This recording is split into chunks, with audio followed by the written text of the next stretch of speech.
you see the pair that got hauled into tires? Aye, all their fancy silks stained red.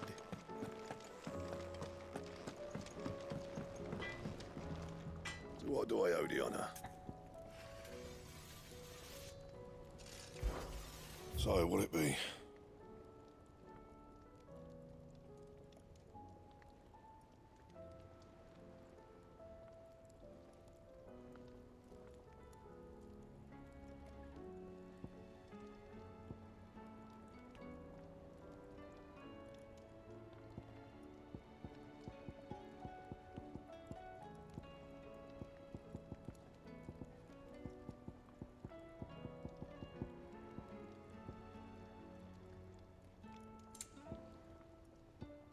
Anything else?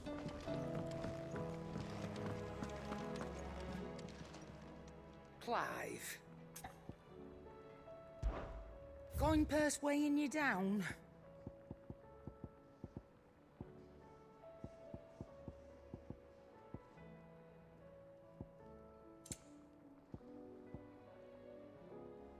Finished, are you?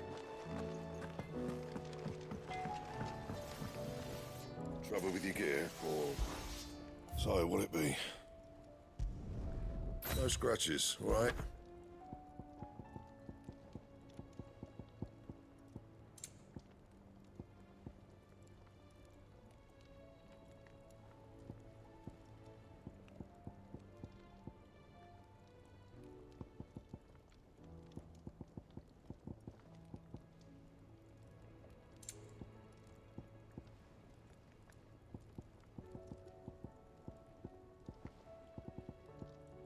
That it? Fine. Still alive, are you? If you're gonna buy something, be quick about it.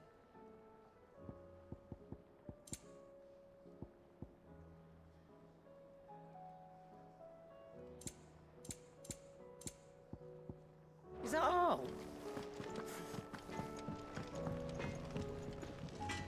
Yep.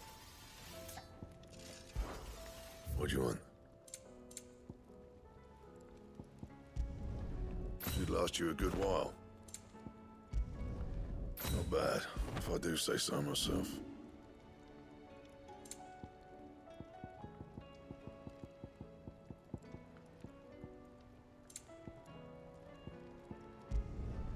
Not my best work, but it'll do.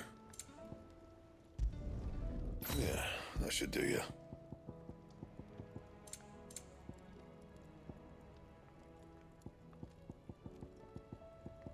That it? Fine.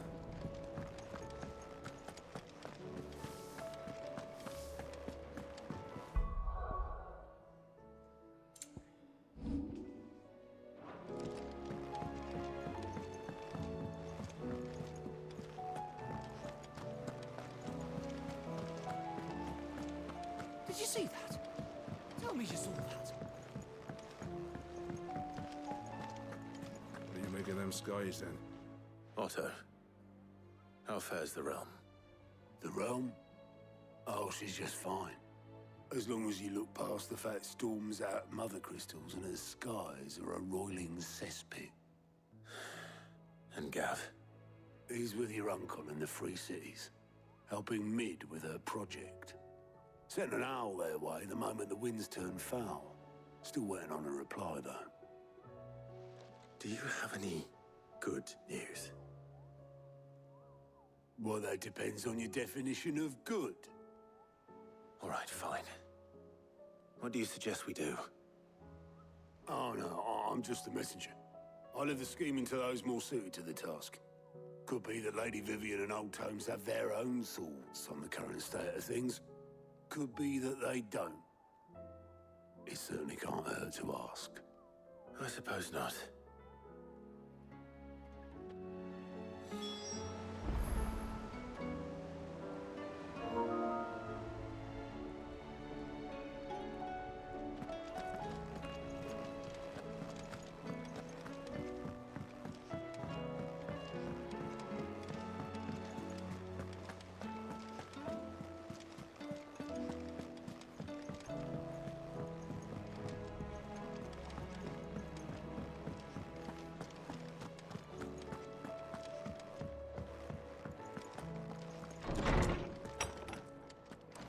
There's a storm coming, Sid. Will there be thunder? Let me guess. You're here about the skies. Is there anything you don't know, Lawsman? It doesn't take a court astrologer to augur the obvious. As for what has disturbed the heavens, that, I believe, is a question the Fallen might be better placed to answer than I. And on the 6th day did the gods tear the sun from the firmament, visiting darkness upon their prideful sons and daughters. But I dare say you remember your childhood lessons on the sins of Zemeckis only too well. You think they're connected? That Ultima was one of the gods responsible?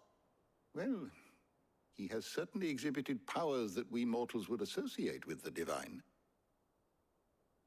There is nothing divine about him. But he wouldn't be the first god of... That could be said now, would he? Yet for all the fairy tales that tell of the sins, there is almost nothing in the way of actual historical accounts. Had I the Journal of Moss the Chronicler, I may have been able to tell you more, but alas, I fear all remaining copies have been lost to time. You will forgive me, I hope? Certainly not. Because there is nothing to forgive. Even without this journal, you've provided us ample wisdom. And we will always be grateful for it.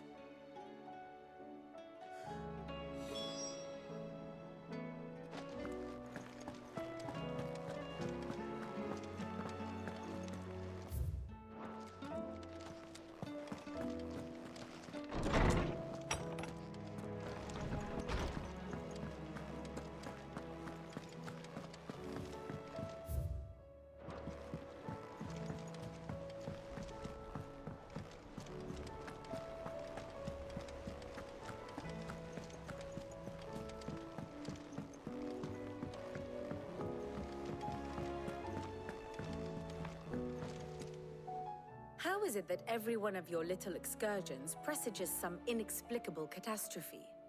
Not that you are to blame for the Dominion's fate. No one could have predicted the actions of the Crown Prince. I'm sorry I couldn't save your home. My countrymen are stronger than you think. A few toppled clock towers won't break their spirits.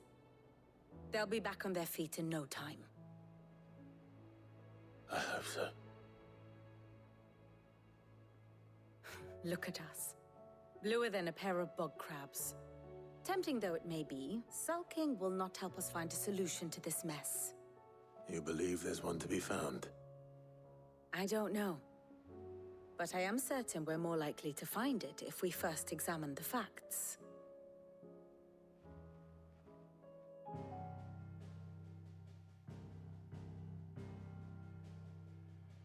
Beneath these darkened skies, fear and confusion reign over Valisthea. Oh, the lands around the fallen Mother Crystals had already begun to wilt for want of ether. But not like this. Crystals that filled wells and fueled furnaces. Now nothing but pretty shards of rock. And those that hang from the people's necks cast nary a glimmer of light to keep the dark at bay.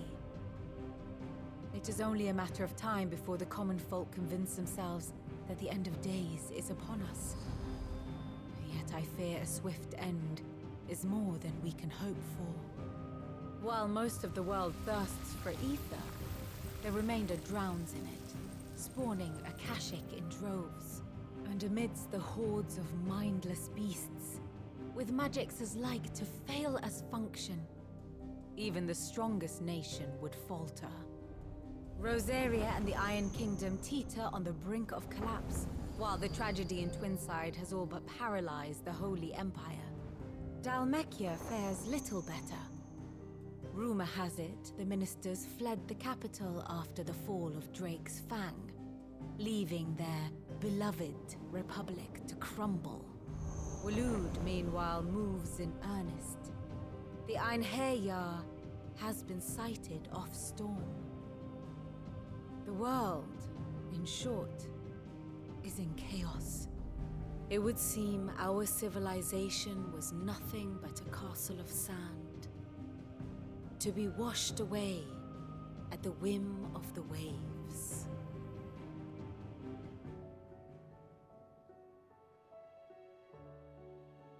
A castle of sand. Not my best flourish, but it seemed fitting. The reports I've received are considerably more blunt in their appraisal. Without the protection of their nations, it will fall to the people to defend themselves against those who would take what is theirs. Which is only ever going to end one way. Defending a farmhouse against a band of chocobo thieves is one thing, but pitchforks and palisades will do little to stall an army's advance. Should the King of Waloed deign to invade, there would be none to stop him. None but us. Perhaps Otto will be more inclined to share his thoughts when he hears what the others had to say. Clive, we have a problem. Only one.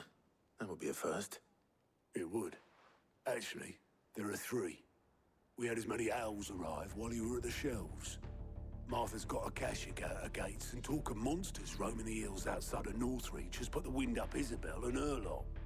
And don't forget Dalimil. Lubor says the village was raided by bandits. When it rains... It fucking pours. The curse breakers are spread thin, taking stock of the damage in the Dominion. And even if I could get word to all of them, I doubt they'd get here in time to make any real difference. Which means... there's only two people who can. Jill and I. Let them know we're on our way.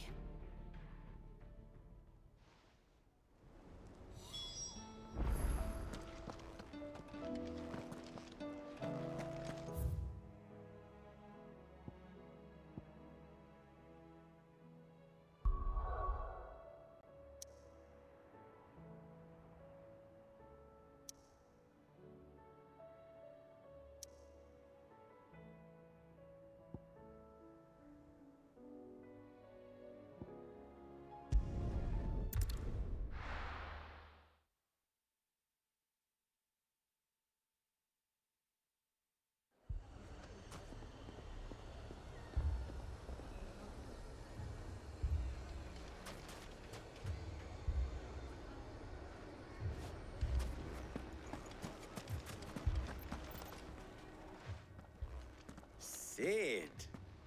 Your new companion appears much more formidable than your uncle. Should I be worried? You haven't been introduced. Jill, Clive has told me much about you. All lies, I'm sure. Your Stolas said that Dalimil has a bandit problem. Indeed. Although, you're a little late. They left with our food and guild days ago. Any idea where they went? The desert's a big place. Your guess is as good as mine. But the fact is, I have more immediate concerns. What did you say to me? What did you say? Ah, as if by magic. Let's just say we've yet to reach a consensus about how to solve Dalimil's little problem. And at this rate, it won't be the actions of the bandits which prove to be our undoing. It will be our own. I've tried reasoning with the dissenting parties, but even the Desert Hare has limits. Perhaps we could talk to them. What makes you think they'll listen to us? What makes you think they won't? She makes a fair point, Cid. And you won't have wasted much of your precious time if you fail. They're just across the courtyard.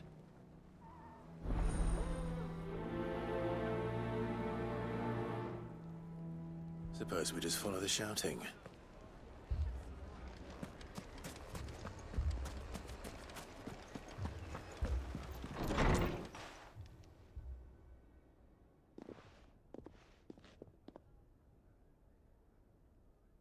You wouldn't talk like that if it had been your men whose throats were slit. Blood for blood, it's the only way. We hire mercenaries and have them mount the bandits' heads on our walls as a lesson to the rest. And what happens when those mercenaries are slaughtered like your men? Are you going to hire more? We're better off using that coin to buy food and supplies. If we hire mercenaries, the only thing we're buying is the bandits' ire. And you cannot fill empty bellies with that. Do you hear me? But what happens when they come back? Maybe it'll be your throat that's slit. That's enough. Both of you. Any more of this and I'll throw you out myself. Come back when you're ready to talk like adults.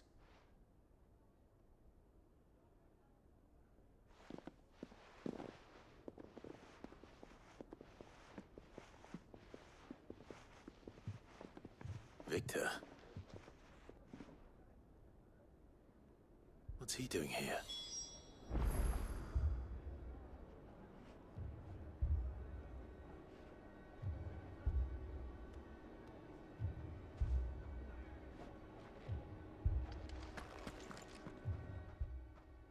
Cid. And Lady Jill. What brings you here? I was about to ask you the same thing. Costness is in chaos, and the markets have all but ceased to operate. The Briar's Kiss here in Dalimil is the only place I can reliably obtain supplies. I was here to do just that when Master Lubor told me of his troubles. He thought I might be able to talk some sense into these fools. But if you're here, I suppose his patience must be waning. Who are those people? Those were the thorns in Lubor's side. And the reason this place might be headed the same way as Costness. It's these accursed skies. The darkness is enough to drive a man to madness. Or an entire city, for that matter. We're still working on the skies. But in the meantime, perhaps we can find a solution to Dalimil's problems. I hope so. For all our sakes.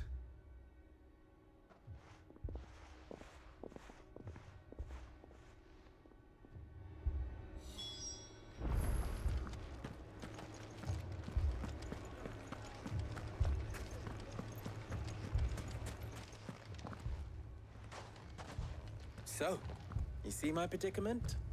What I saw was a room full of people who were angry and afraid. And with good reason by the sound of it.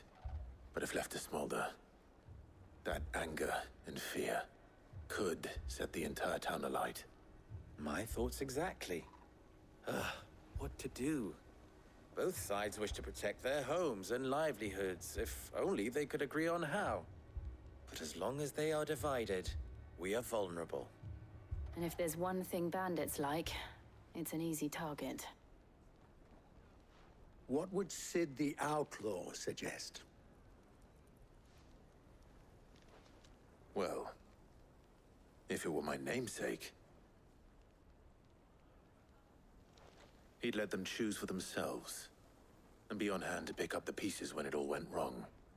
That sounds like a recipe for disaster. A recipe for disaster is precisely what it is. But perhaps that realization would be enough to make them question the ingredients. While it's plain neither Conrad nor Natalie will countenance the other's proposal, it may still be possible to make them doubt their own. Before presenting them with a third option. And that would be? To pool our resources and save the city ourselves. Why fight each other? When all that fear and anger can be directed at the bandits. It appears we have a plan of action. Victor, pay Conrad a visit. See if you can't convince him of his folly. I'll speak with Natalie. As you wish. Your faces are not well known in this town. That may prove useful. Don't worry, Victor and I will do most of the talking. You need only play along. Play along? What he means to say is yes.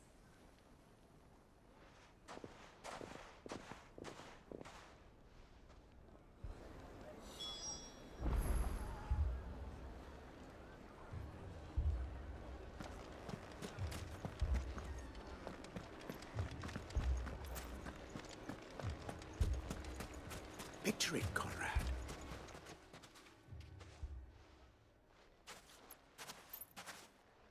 Ah, here she is. The Lady of the Spear herself. Conrad, may I introduce you to Jane, commander of the Red Wings, the oldest mercenary guild in the Free Cities. A pleasure, my lady. The pleasure is all mine. As I told you, I summoned the commander here from Canver to inquire about a contract. Victor says you told him no. That there aren't any men left to hire. Is that true? True as the crystals cracked. Nobles came and claimed every last one worth his salt. And not just from us Red Wings. You know of the 7 high houses. There must be 2 swords assigned each one. Granted, we have a few boys left. If it's boys you're looking for. Well, Conrad, are you saying that Dalamil's finest cannot defend this town better than a gaggle of unblooded striplings? That a band of beardless youths could better avenge the deaths of your brave men than you yourselves? Absolutely not. We'll show those bastards who they're dealing with.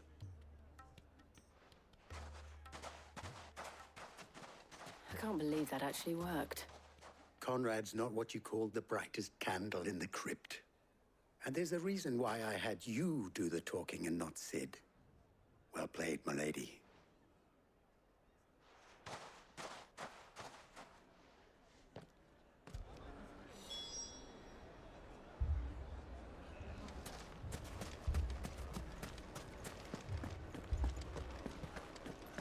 Oh, I'm ruined. My shop. If I had my pickaxe, I would... I mean, it may still be possible to buy some. Ah, here he is now. Natalie, allow me to introduce Lord Underhill of Randalar's prestigious League of Merchants. Lord Underhill. At your service. Underhill?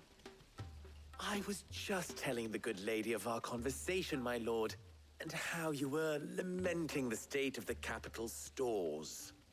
Lubor says that not only are the granaries almost empty, but that war and the Blight mean this season's harvest won't be enough to fill them for winter.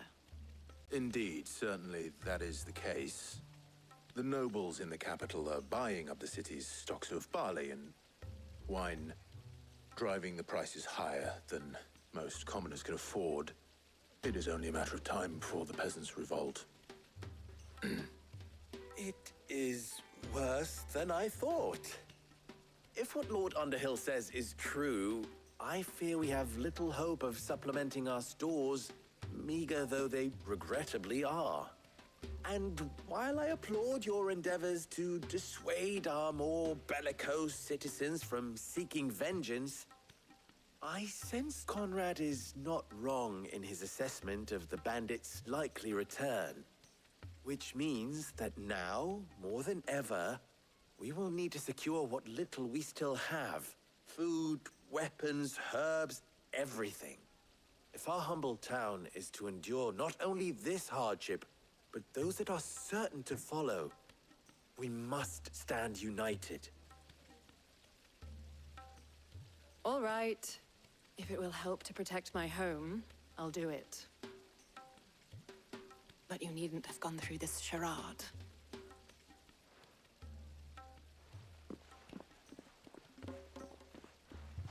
Thank you, Clive.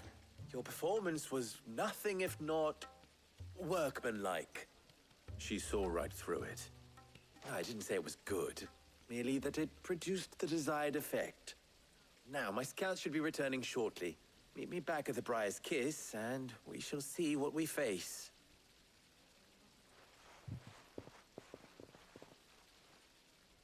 I'm not convinced our roles in this ruse were entirely necessary. I don't know.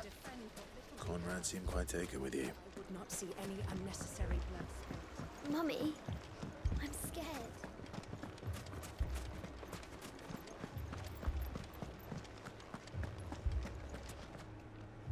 Good news, Sid. Both Conrad and Natalie have somewhat gracefully accepted their new roles. With time, they may even learn to Time no longer appears to be the luxury it was before lunch. I take it your scouts found the bandits. Technically, it would be the bandits who found my scouts. It appears they march for Dalimil as we speak. All of them. You're not serious. They don't just want food, they want the whole damn town.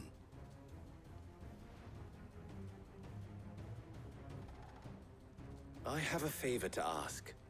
I'm told the bandits march in 2 groups, one from the south and one from the desert, in a move doubtless intended to stretch our already gossamer-thin defenses.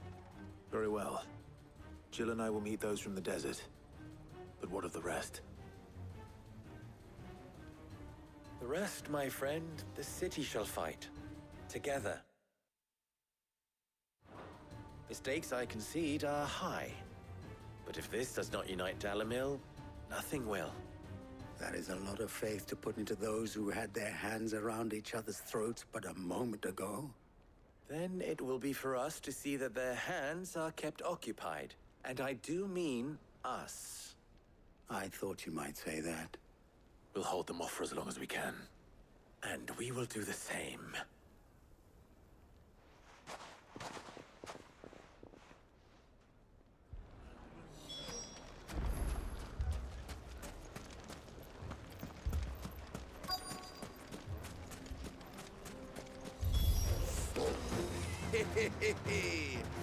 The women folk have come to welcome us. I'll take that one.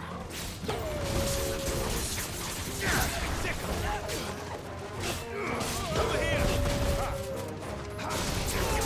This one!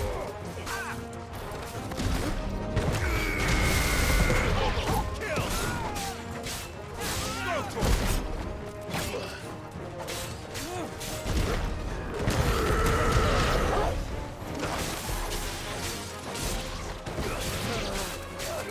This one! They mean to overwhelm us.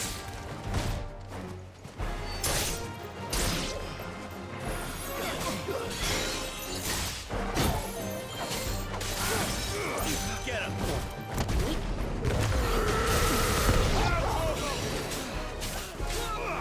Sick him!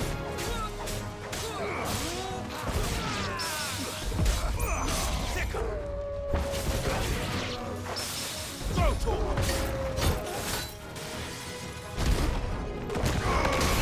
Get him!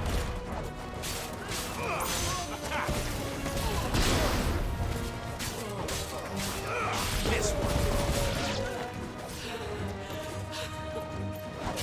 Go finish! Go to him!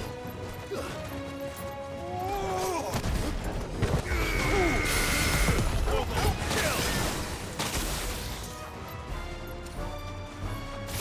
This one!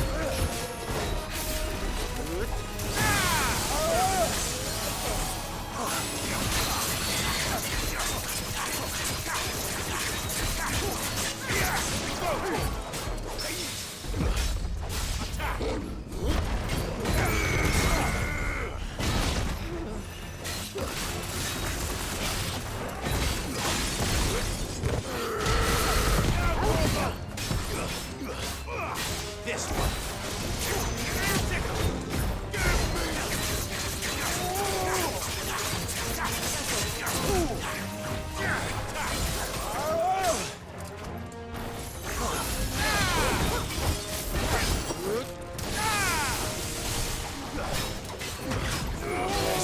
I can't go on.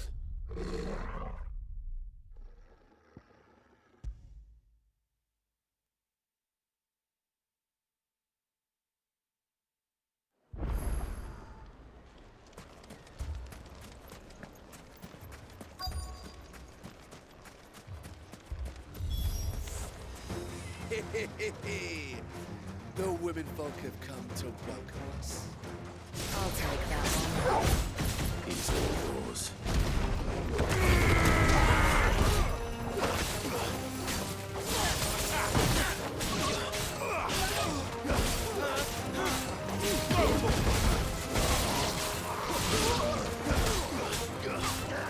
Get him!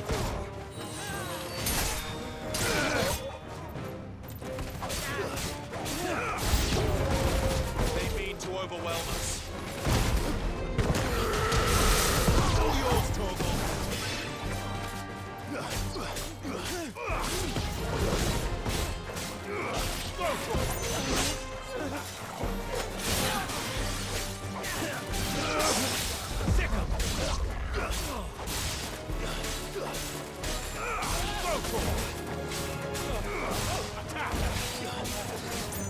Get him!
The townspeople. Could they have held out? I don't hear any fighting. What do you think? That we should hurry.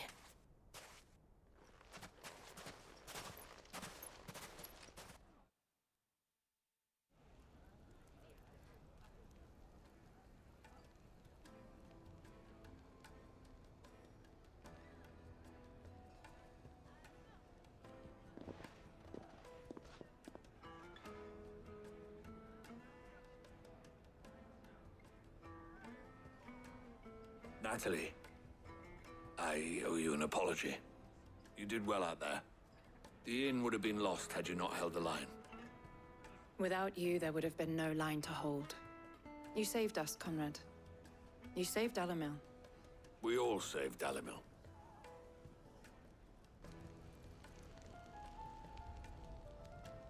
Conrad seems to have had a change of heart. I'd say they both have. I take it from your presence that our visitors from the desert won't be joining us either. Pity. The plan worked, Sid. Granted, it only took an army of bloodthirsty bandits at our gate. Come now, Victor. Why quibble over the details? We are united, and that is all that matters. As for you, Sid, you fight considerably better than you act. I'll take that as a compliment.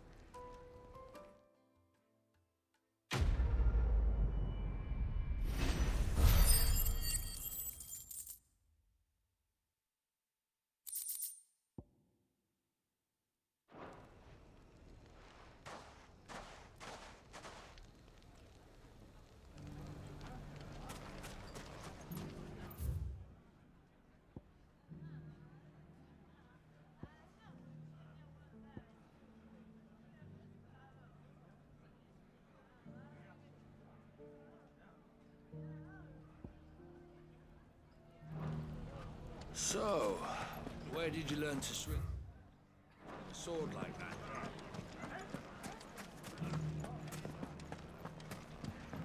Mummy, are the bad men going to come back? The gentlemen of the town guard are a strapping bunch.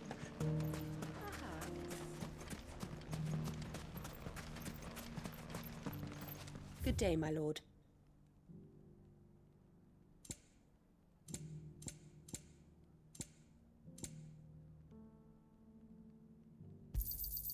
An excellent choice. My thanks. Here you are. Thank you for your custom.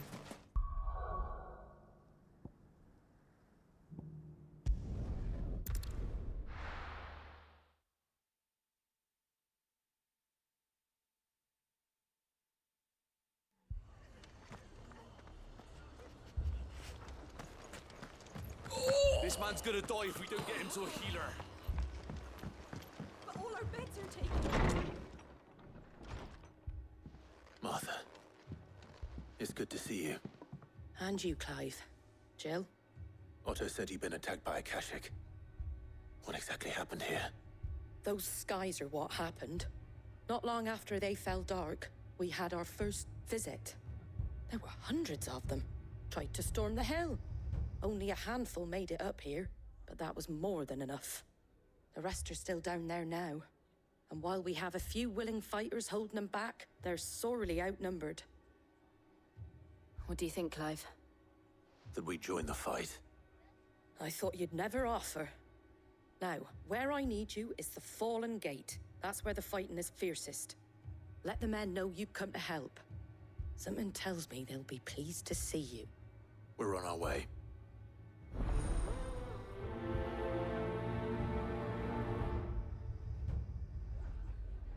Do you think there are as many as Martha says?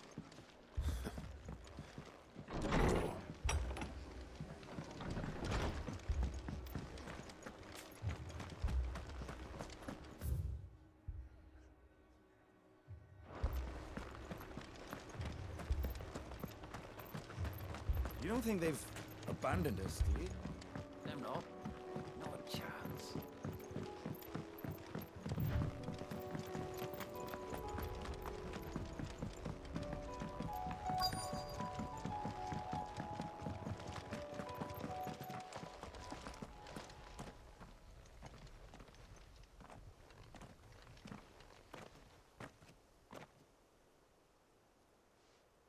Clive, wounded. We deal with the Akashic first.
This one.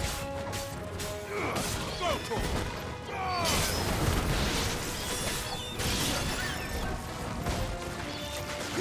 Get him. Sick him.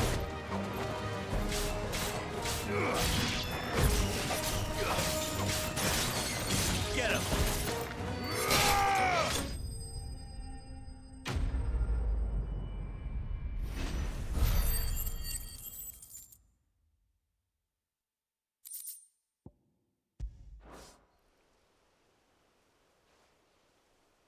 These men don't have the look of hired swords.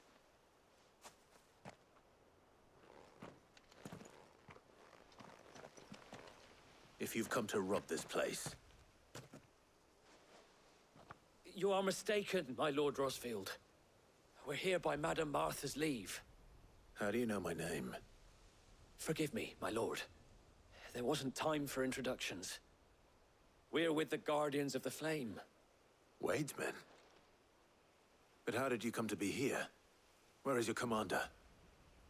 Sir Wade left earlier with a scouting party to find out where the Akashic were coming from. Did he? Take your wounded back to the inn. Martha will see you're looked after. We'll join you anon.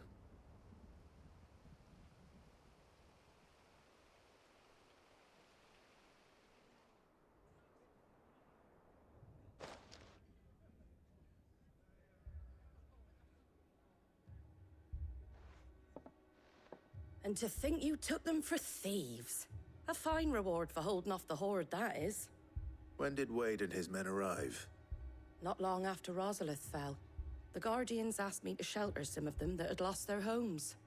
They were making ready to leave just as the skies turned, and we agreed it was best we stuck together. Martha! Trouble! The scouting party's almost at the lift, where they got a pack of Akashic snapping at their heels! And they got wounded with them! They're not gonna make it! Damn it all. We'll worry about them, Martha. You look after everyone here. If any can still fight, send them to the lift. I will. You two be safe now.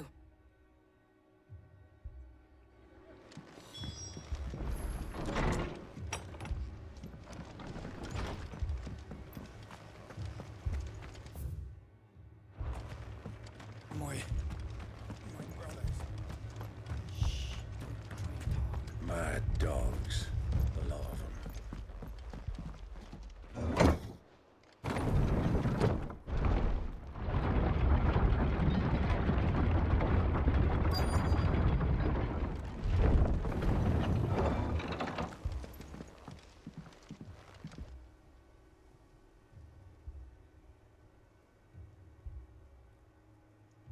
Squire, I need you to get those who can still walk up the lift to Martha's.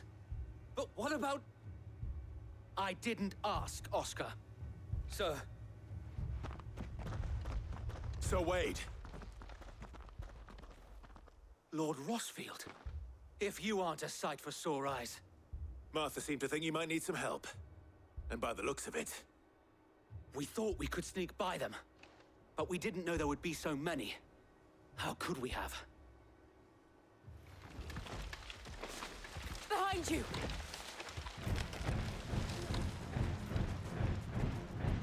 Damn it! We need to get the injured to safety. Do you think we can hold them off? We can certainly try. Are you with us, Sir Wade? Always. Then let's do our duty.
This one. Go for it!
Is anyone hurt? I don't think so. And yet again, you've pulled me from the flames. It's just a pity I keep walking into them. You've never been one to shy away from danger, Sir Wade. Like any shield worthy of the name. I see you're all in one piece. Martha! Is something wrong? The lookout saw smoke coming from down Eastpool way. Too thick to be a hearth. A second horde. Feel like finishing the job? Always. Jill and I will make for Eastpool. You'll need to move the injured without us. Don't you worry about them. The moment my men are safe, I'll follow. Good luck.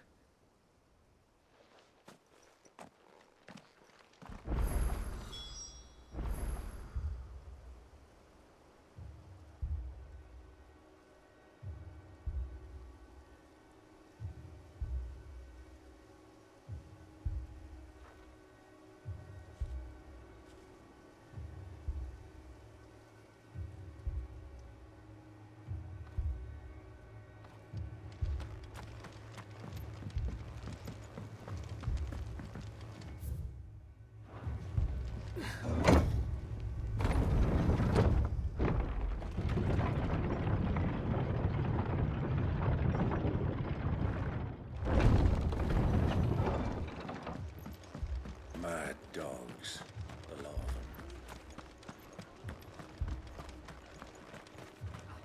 them. Anything catch your eye?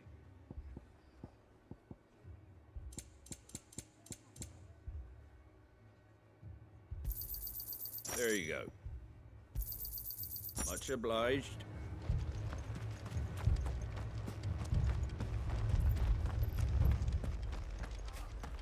This man's gonna die if we don't get him to a healer. But all our beds are taken.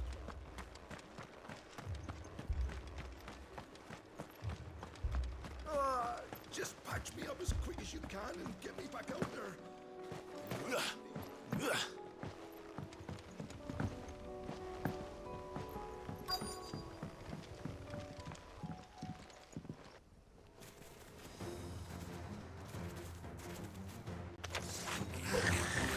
They're headed for the rest. We have to slow them down. Martha and the others won't be ready.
Something's coming. Apologies, my lord. Did I miss anything? Only the first round, Sir Wade. Shall we?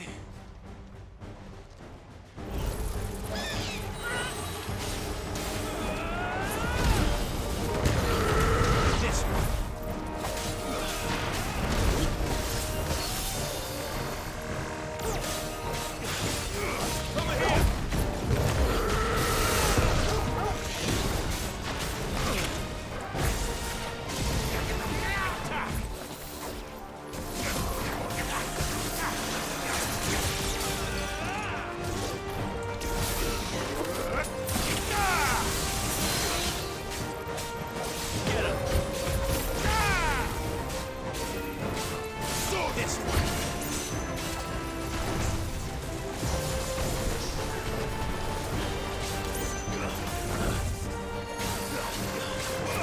over here!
Do you see any more?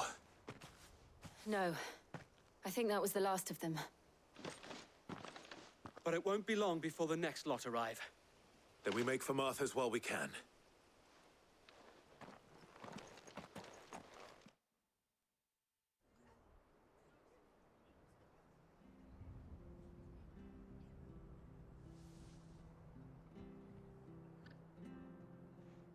What did you find out there? The same as Sir Wade. Scores of Akashic. Well, wherever they came from, they're gone now. Our lookouts say the lowlands are clear. Hopefully we'll have enough time to lick our wounds. How many of your men were injured? A damn sight less than if you hadn't turned up. Thank you. It was a hard-fought victory. But as long as the skies remain dark, I fear the Akashic's numbers are only going to rise. It's not a matter of if the Horde will be back, but when. And whether that's sooner or later, we'll need to be ready. The inn here affords a good view of the land, and is easily defendable. I'd like to make this one of our outposts. What do you say, Martha? You'd have more men to guard the rest. Well, when you put it like that, of course they can stay.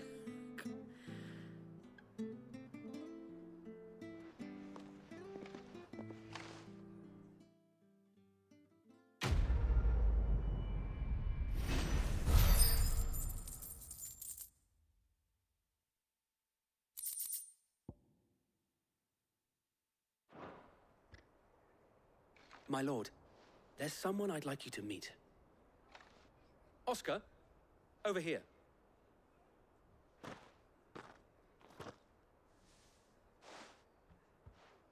It is an honor to make your acquaintance, Lord Rosfield. I am Oscar. Oscar of House Murdoch.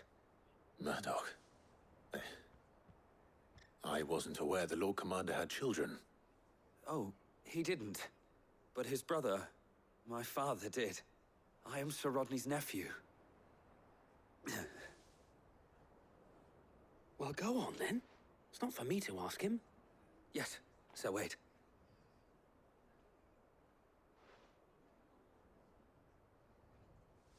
If it please you, my Lord Marquis, Might you take me as your squire? I would learn the duties of a shield from the finest. I'm sorry to disappoint you, Oscar, but I am a shield no longer. Nor was I ever the finest. And spending time in the company of an outlaw hardly seems a fitting education for one aspiring to take his oaths. My Aunt Hannah once told me that a man is not defined by his title, but what he does in its name. You have accomplished much since taking on the mantle of Cid, winning no little honor in so doing. And I would sooner serve under an honorable outlaw than an unworthy shield. Not that Sir Wade and the other Guardians are... I mean to say that, they're... It's all right. We know what you mean. There is only so much the boy can learn from me, my lord. But a squire... Would that really be so bad? You were a squire once. And I'm certain Sir Rodney would approve.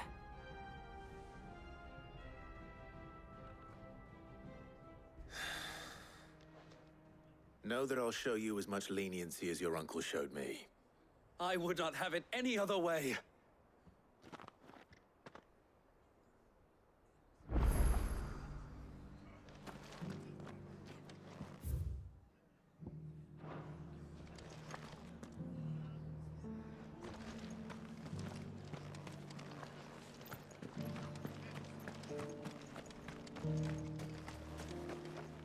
How do? Much obliged. Thanks very much. That all, is it?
First we find Isabel.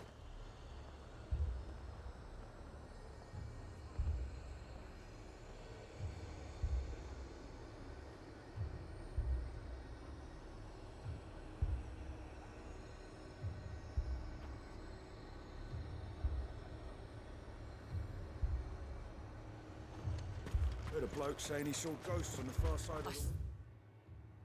Wait, with me own eyes. The whole of Oriflamme under flood.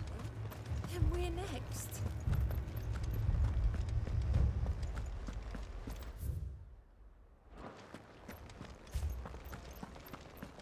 Four left for more on the captain's orders.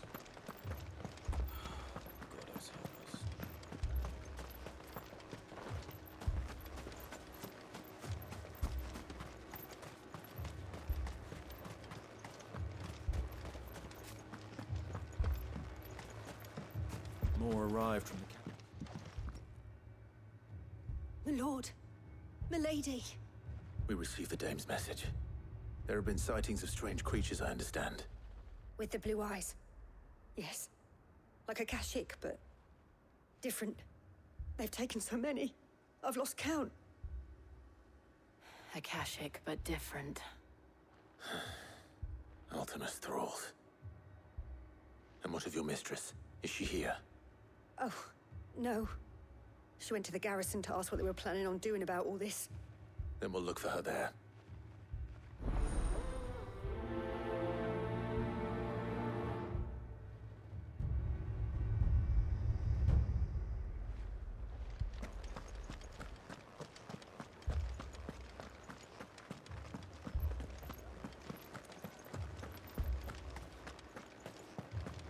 We could leave.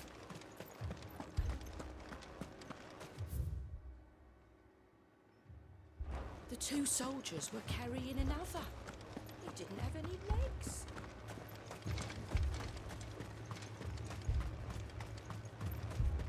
Madame, please! Half the garrison's been slaughtered by those things. We lost the captain this very morning. We've tried requesting reinforcements, but there's been no word from the capital or the Dominion in days! What more would you have us do? I would have you do your duty. Those at the Vale look to me for protection. And protect them I shall. Because they are my charges, and that is my duty. In case you have forgotten, the people of this town are your charges. But more than that, they are your people. Your sisters, your brothers, your lovers. So you have a choice. Lay down your sword and watch as they are slaughtered, or take it up and do what is right. She speaks the truth, you know. This here, it's all we have. It's all that's left. What we have left is our lives! Do you really want us to lose them as well? Not if we don't have to. Look, there's a cask under the captain's bunk. Let's talk about this over a drink, eh? I'm listening. I'll have a word with him.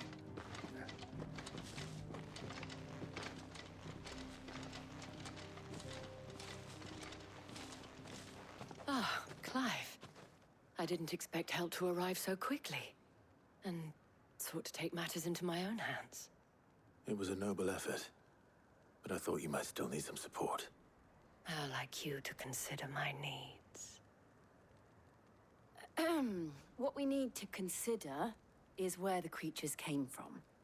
The way the survivors speak of them, one would think they appeared out of thin air. And perhaps they did. It's hard to know what to believe these days. We'll talk to the survivors.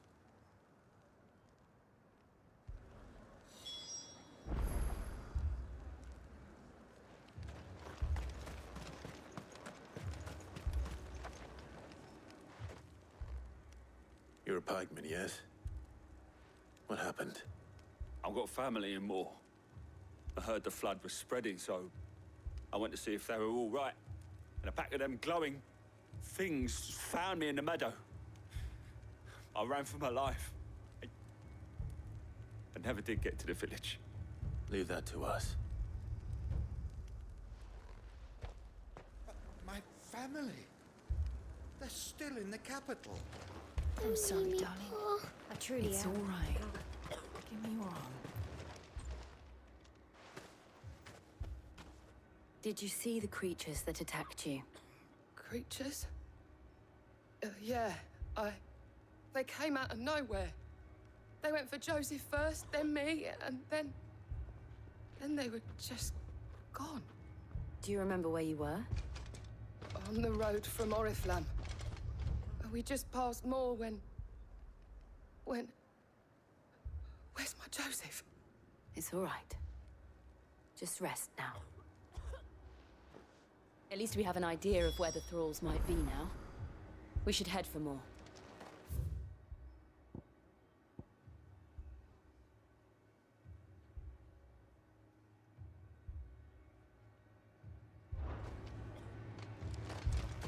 That thing, it took off the Captain's head before we could even draw his steel. I assume you have a plan?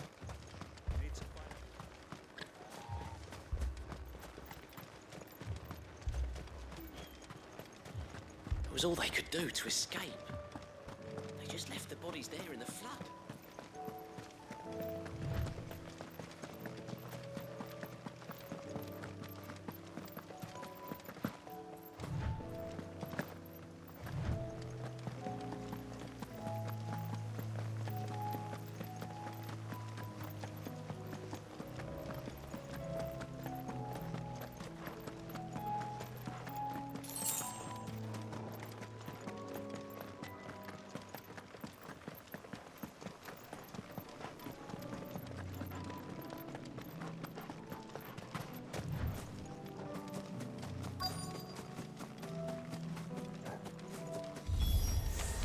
Clive, look! I see them. With me! Get them! Stay down! Get him!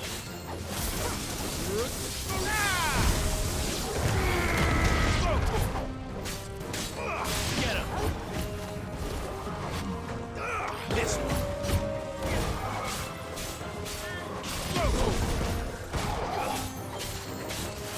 Get him! Go for him!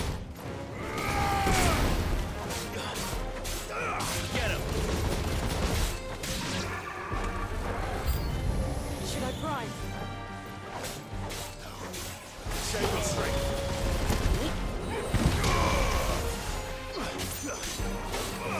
Attack!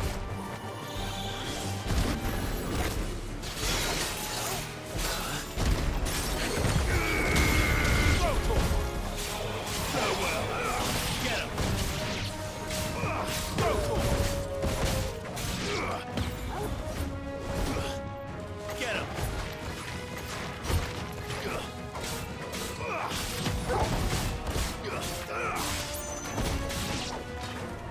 This one!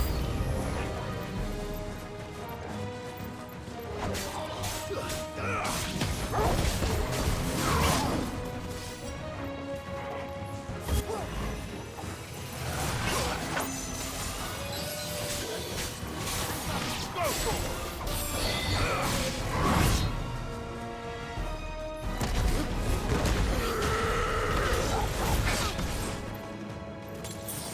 Go to him! Attack!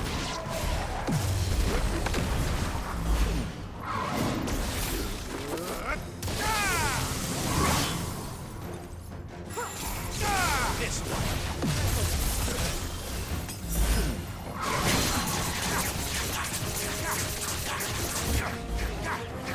Go for it!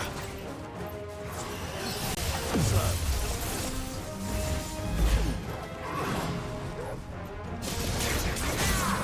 Sword attack!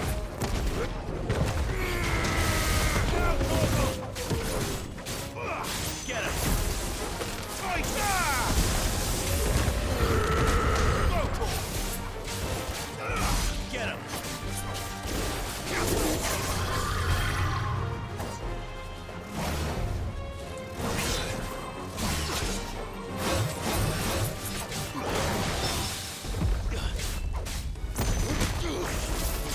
This one!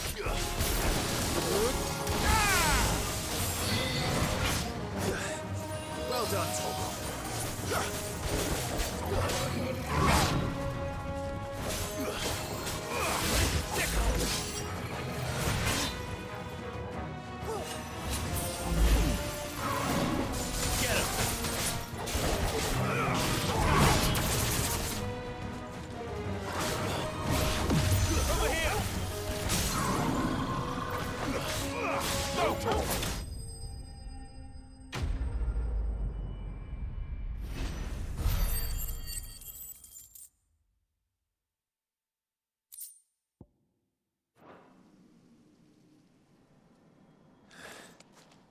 Do you think there are more?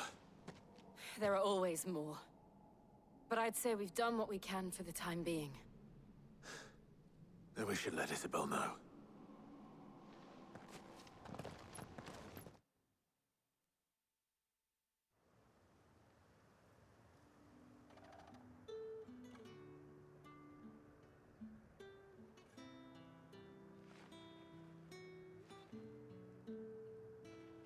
You have the town's thanks. Don't thank us yet. There will be more. Many more. And you'll need to be ready for them. Oh, we shall. Isn't that right, Captain? Yes, milady. The garrison will be ready. Philippe here has convinced most of the men to remain at their posts. For now, at least. Hearing that the Dane would look kindly on any man committed himself to the task certainly didn't hurt. It's not the most selfless of motives, I'll admit. But whatever it takes, eh? Now me, I never needed convincing. I became a soldier to protect the people I love. And the people I love include the ones standing before me. Handsome and chivalrous. Now, if you don't mind, I have sentries to post. Milady.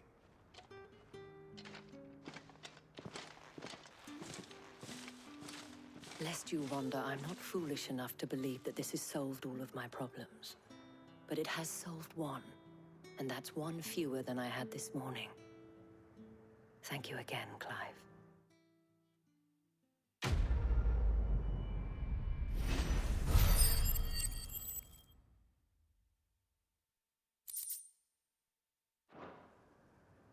Our friends seem to have things under control. For now, at least.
Did you see that? Tell me you saw that.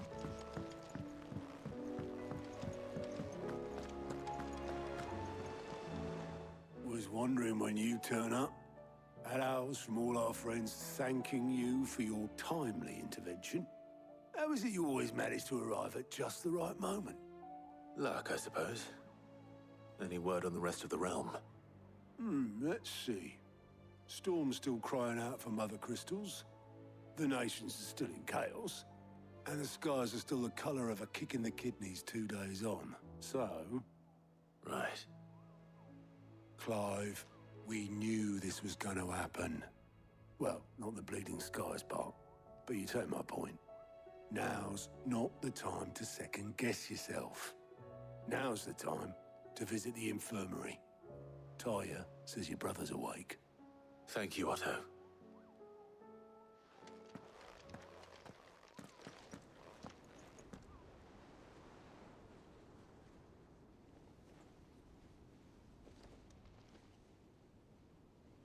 So it was not Sylvester, but Olivier who served as Ultima's puppet.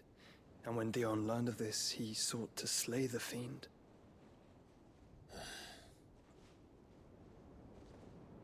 Only for his father to take the spear that would have freed him. Enough to drive a man to madness. Small wonder he hasn't stirred. I would be afraid to wake. Had I but reached out to him sooner, warned him of the threat Ultima posed. But now, both an empire and her prince lie broken. Joshua, what do you know of Ultima?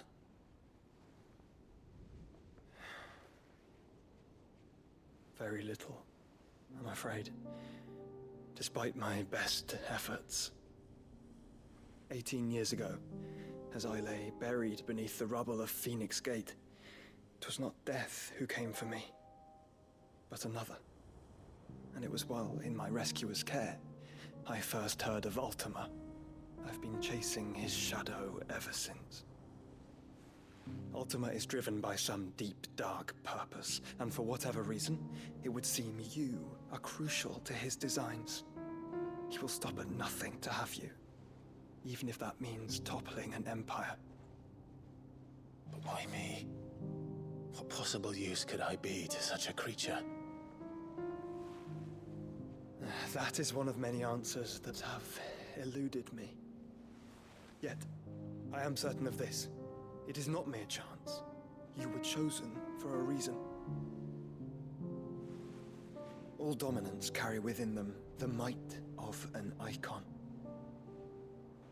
Nigh limitless power that is at once acutely limited. I wield fire, and only fire. And I only ice. 8 wardens for 8 elements. But you, Clive. You are different. You're special. Your abilities begin with the flames of Ifrit. But they do not end there. The fact Ifrit can even exist goes against everything we thought we knew of dominance. Perhaps Ultima has been waiting for one such as you, whose potential is truly limitless. I've encountered that thing several times now. If it or he, as you say, needs me, why hasn't he claimed me as he did the boy? Were I to hazard a guess, I'd say the two of you are somehow incompatible. His mind not properly attuned to your body. His mind? Mind, awareness, spirit, call it what you wish. But I believe Ultima to be an embodiment of the concept. This is why I struggle and fail to contain him here inside me. I'm sorry. Inside you? With every setting sun, I feel my strength wane. And though the Phoenix's flames mend the prison I have made for Ultima, they do so at a cost. We must find a means to bring an end to him before I meet my own. What were you thinking? It was that or let him take Clive. And I've always had a soft spot for my brother. But that doesn't mean you should sacrifice yourself to save me.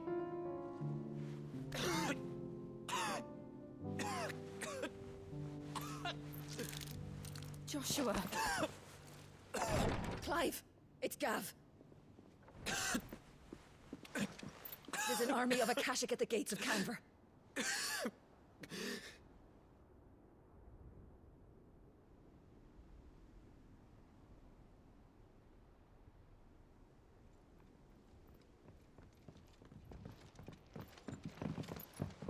Well, what's the short of it? I thought Tyre told you. The capital of the Free Cities is under siege by an army of monstrosities.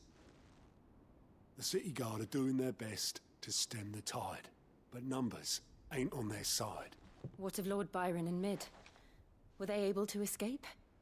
No, but they're all right for now. They're hiding with Gav at midship. We have to get them out of there. And we shall. Otto, prepare a Stolas. Tell Gav to stay exactly where he is. Understood. Vivian, what's the swiftest route to the Free Cities? That sounds like a question for the map. Look here.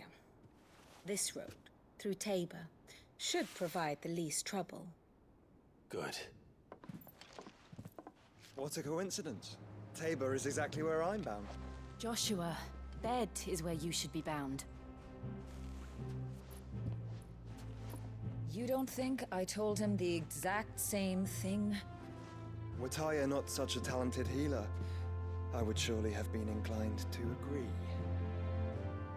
But, thanks to her ministrations, I feel I may safely rejoin my attendant, who was to wait for me in Tabor if we became separated. All right, we travel together. Clive. If he stays close to me, he'll be fine. Thank you, brother. I'll look after him.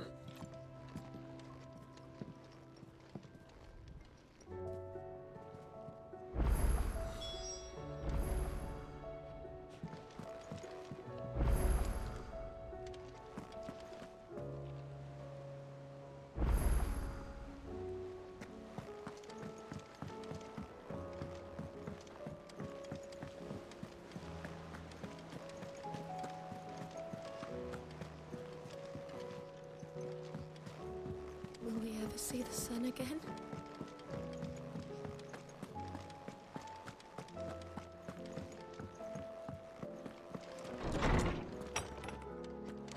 Is a storm coming, Sid? Will there be... Sid, perhaps you can help me solve a mystery. I can certainly try. Who's gone missing this time? It's not who, but what. Mid's scales, the ones she made for her workshop. I borrowed them to teach the little ones about weight, and shortly after the lesson, well, they vanished. My first thought was that they'd taken them off somewhere to play, but when I asked, they swore they had nothing to do with their having disappeared. Which almost certainly means they had everything to do with it. Perhaps a visit from Sid. Jog their memories. I think it just might. Thank you. I don't like to imagine that my pupils would lie to me. But if they have, I'll have no choice but to discipline them accordingly. They were in the atrium when I last saw them. As always.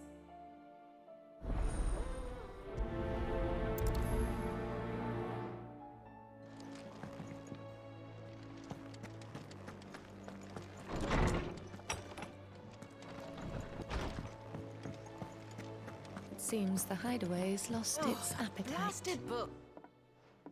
Here, you put me in this situation, Clive. You can bloody well get me out of it. I need a hand with a recipe. Are you sure it's me you're looking for? I'm not much of a cook.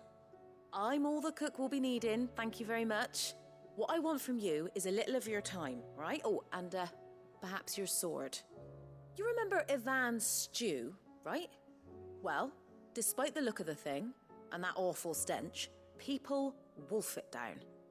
So I thought I'd try making one of these supposed masterpieces myself. Had a peek at the book and gave it a go, but, well... It wasn't as straightforward as you'd hoped. Ivan had the same problem. Yeah, but this is my blimmin' kitchen, and I will not be outdone. So if you don't want to be seen as playing favourites, I suggest you lend me a hand.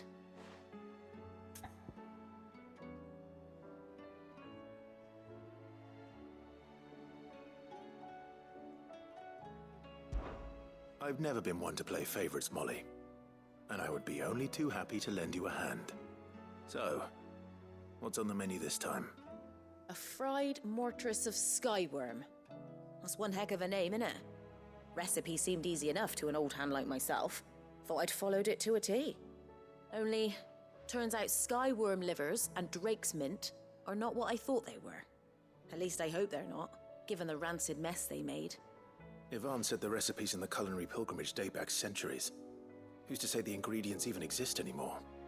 Well, that's a question for a scholar, wouldn't you say? Perhaps you know of one? Kindly old fella who haunts the shelves, maybe? Fine. I'll go and speak to Harpocrates. Perhaps he'll know something. And if he does, I'll see if I can find your ingredients for you. You do that. Lest we forget, you've got a reputation to uphold.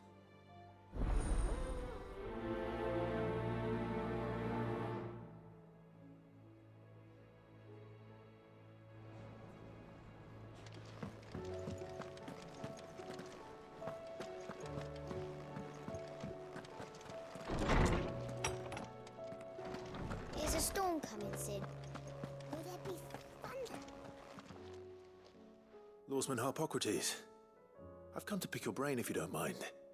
It's about the book you lent Yvonne. Ah, Valisthea, A Culinary Pilgrimage, a classic. One of my favorites, in fact. The young man did a wonderful job with the Chance's stew. I do hope we shall be able to sample more such marvels in due course. That's actually why I'm here.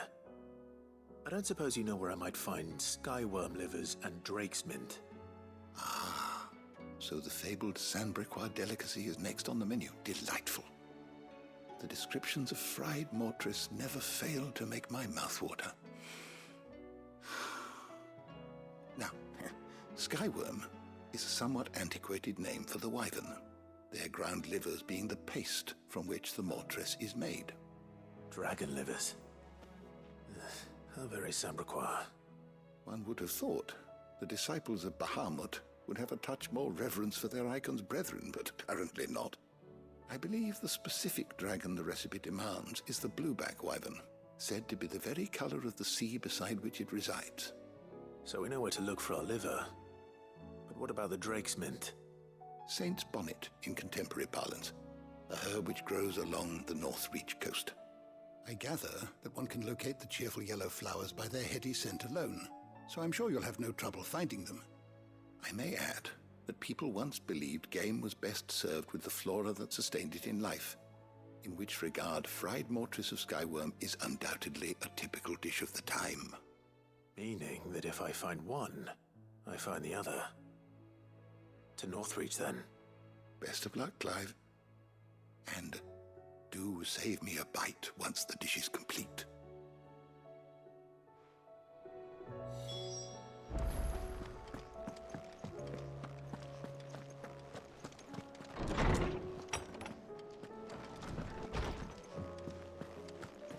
It seems the hideaway's lost its appetite. Did you see the pair that got hauled into tires?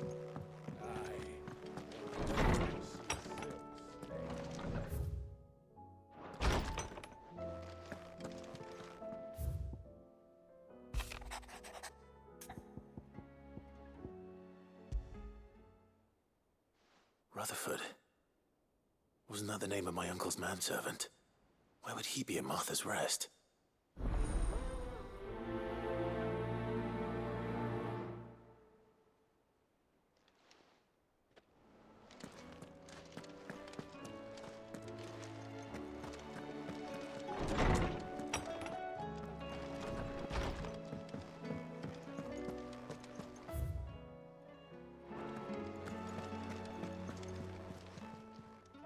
Aye, it's a dangerous world out there.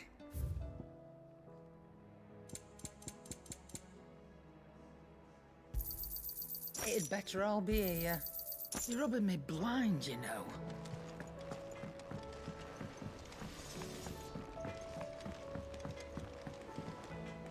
What am I gonna do? Is everything all right, Goots? You seem more discomposed than usual. Oh, I don't know what that means, but I'm in a bit of a muddle. Oh, I think Nan might be in trouble, and she's... It's all right. You can tell me.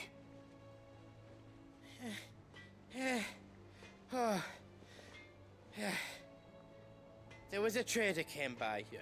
One of our usuals, like. Said he'd heard some rotten rumours about her down Dallimil Way. Folk are saying she's been selling to bandits and cutthroats and that.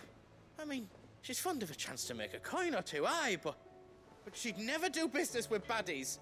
Especially not the kind who go hurting people who haven't done out. I wanted to ask her about it myself, but I'm scared she'll give us a tongue lashing. She'd never give your tongue a lashing, though, would she?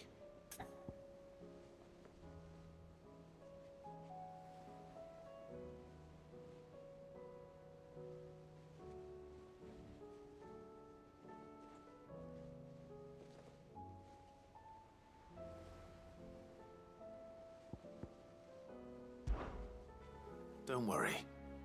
I'll speak to her. Oh, thanks, Clive. You'll let me know what she says, won't you? Of course. I'm sure it's all just a misunderstanding.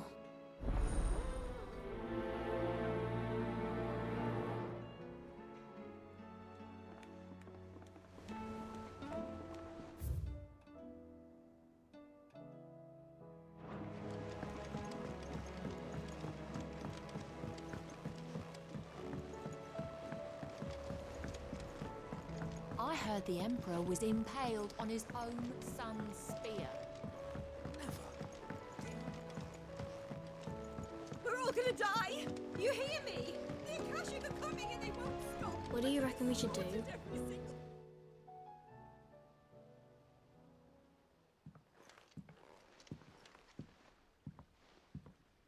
Sid!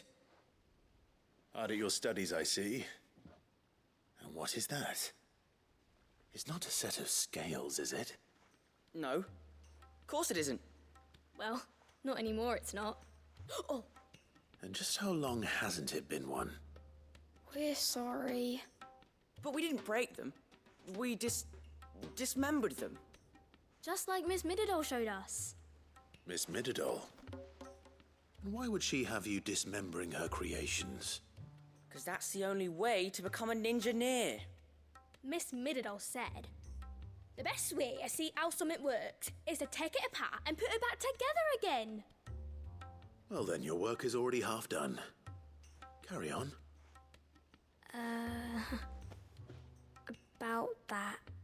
The taking apart was easy enough, but it's the putting back we can't work out. Speak for yourself. The heavy thing goes at the bottom. Then...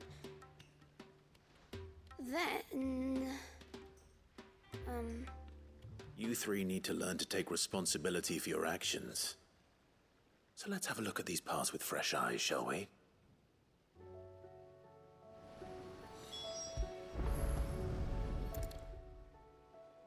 All right. Everything here was once part of Miss Mididol's scales.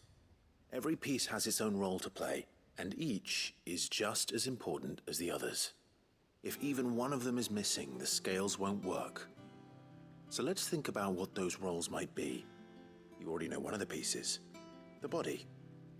Its role is to support everything else. But what of the others?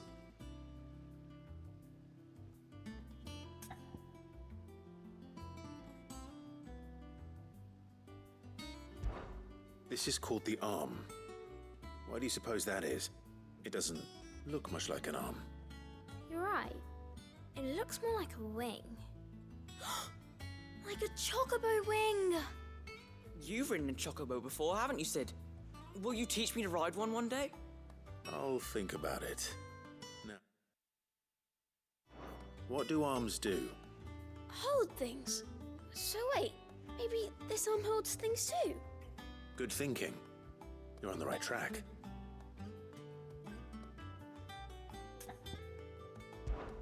These round parts are called the pans. You all know what a pan is, don't you? I do. Molly uses them in the kitchens to fry bangers. But these aren't for frying bangers, you idiot. They're for weighing stuff. But what if I wanted to weigh Goots? I don't think he'd fit on that little thing. Probably not. What are the chains for? Holding the pans up? Well spotted. Which means something must hold the chains up in turn.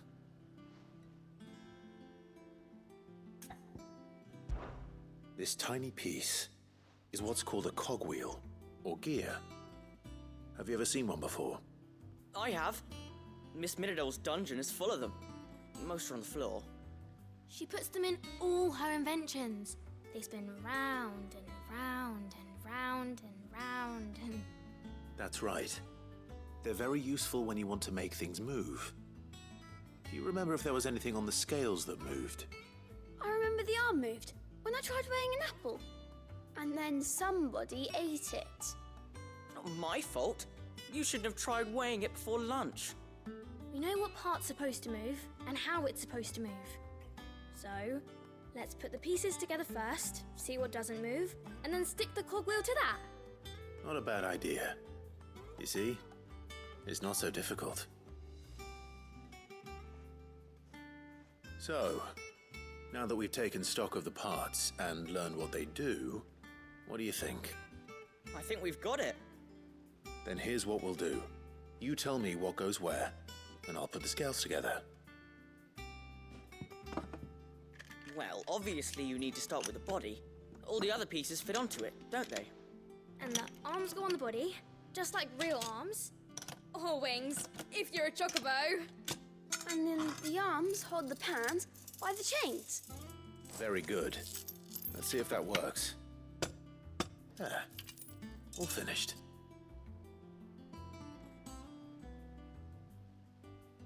Yes! We did it! Well, with Sid's help. Oh, I just put the pieces together. It was you three engineers who showed me how. That's right. We're Miss Midodol's hares. Her hairs? Yeah, hares for the future. She's showing us her secrets now, so we can help out the hideaway when we're older. What do you think, Sid? Are we almost ready? With a little more help from Miss Midodol and Miss Shirley, I'd say it won't be long at all. You hear that? It won't be long. Until then, though, do try to be honest with Miss Shirley.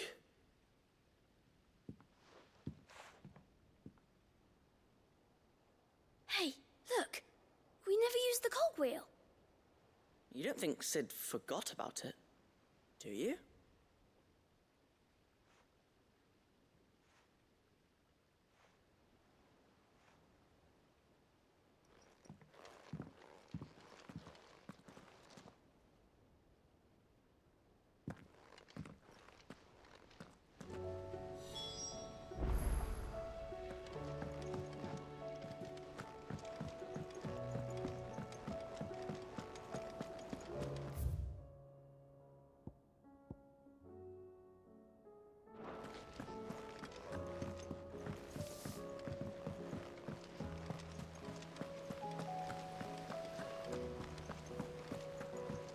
We're all gonna die!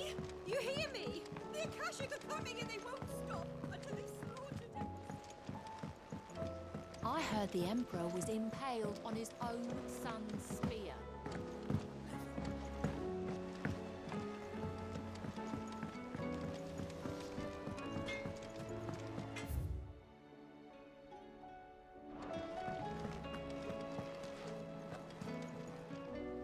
Lady Karen, how's business? Not nearly as foul as the weather. You're doing good trade, then? Both in and out of the hideaway? Can't complain. Wait. What exactly are you getting at? Not once in 5 long years do you pay my affairs half a care, but here you are today, raking me over the coals like a bloody popoto? Just asking. Out of interest. All right. I'm here because I was told that certain rumors have been circulating. About you selling weapons to brigands. Oh, are you? And who was it who knows me so well as to tell tales of my evil exploits? I didn't exactly hear firsthand. All I know is that someone in Dalamil has been spreading word to that effect. And what? You believe it? You think I'm profiting off the blood of innocents, do you? Look, I've done things I'm not proud of. Might be there were a time when I turned a blind eye to the wretchedness of the world so I could line my pocket. But that woman is no more. And you'd know that if you'd ever paid the slightest bit of notice. You're right, Lady Karen. I apologize. It was wrong of me to doubt you. Aye, it was. Now, I reckon you've got better things to do than pointing your do-gooding finger at a poor old woman. Of course. Good day.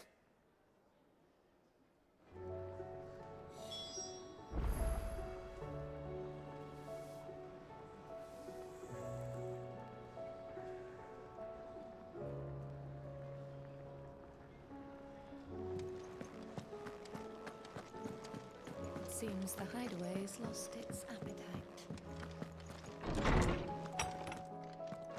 Is a storm coming, Sid? Will there be... Well, did you solve the mystery? It was as you thought. The children had the scales, or the parts of them at least. They dismantled them to see how they worked. Oh, no, Mid will have my head. Thankfully she won't. This might even have been her idea. Although I was the one who ended up teaching the lesson. I'm so sorry, Sid. I know how busy you are. I shall see that the children are properly punished. Please, there's no need. Mid seems to have taken the three of them under her wing. She's even calling them her heirs. She'd have them follow in her footsteps. And her father's. I see. Sid, do you know why Mid has been spending so much time at the hideaway of late? She told me it was because her studies have been interrupted by events in Canva. Is that not true? No, it isn't. The university offered her a commission. In exchange for full tuition, room and board, they asked her to oversee the design of several new war engines. To anyone else it would be an opportunity, but to Mid, who lost both her parents to war, it was a bitter pill. One she was none too keen to swallow. But that should come as no surprise. She's only ever cared about bringing people hope. The very last thing war can be said to do. Which explains her heirs. She's working to give them a better life. And so should I. What's the odd engineering lesson? Ah, you've given them far more than that. And I'm sure they're very grateful.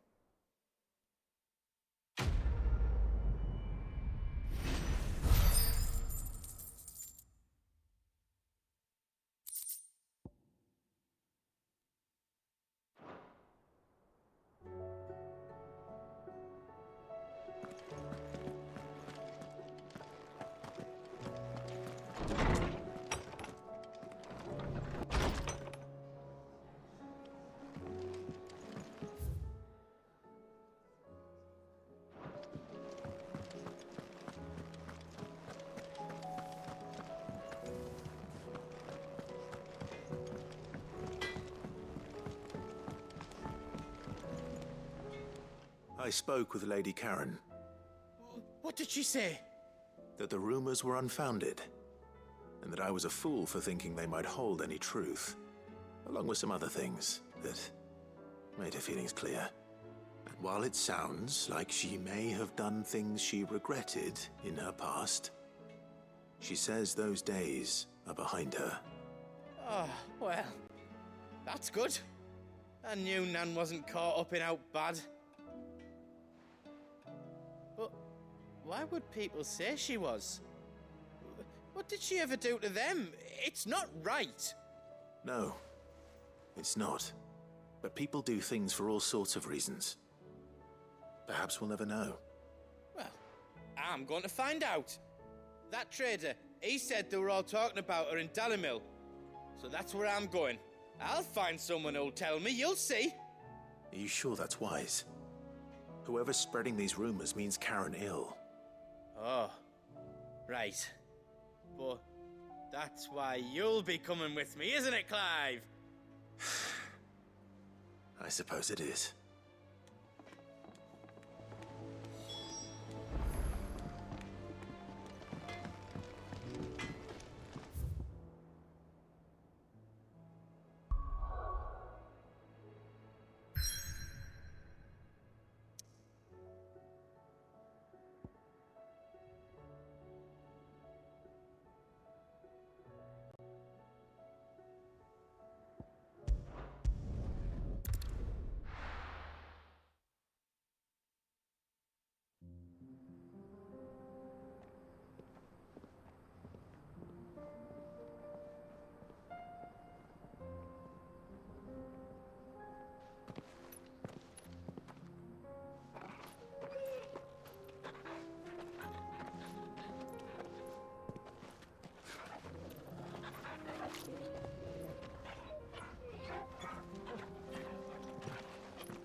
It's like a dream. The four of us out walking like we used to. Enjoying this, are you? Gav and the others could be in danger as we speak. You're right. I'm sorry. Yote is a fine scout.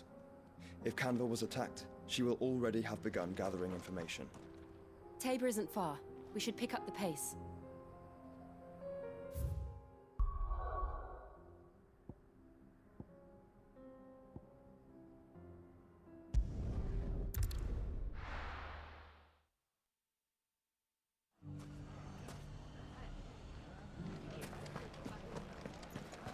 The bandits may be no more, but look what they've left us with.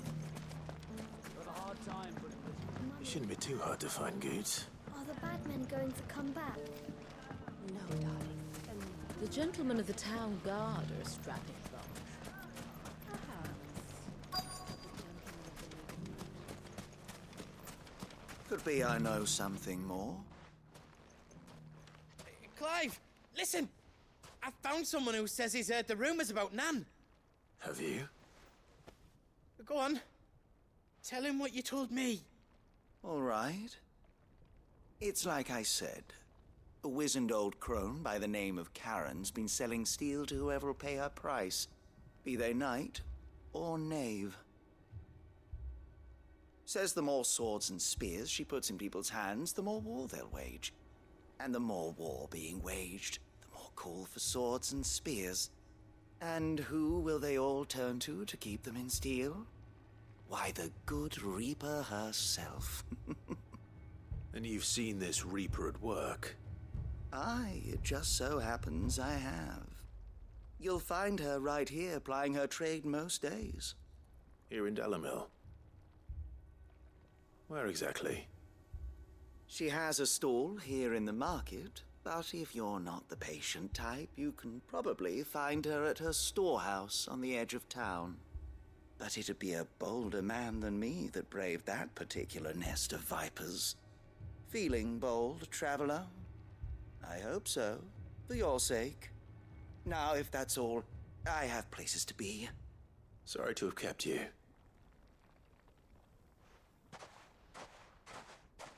You don't think Nan's the Reaper, do you?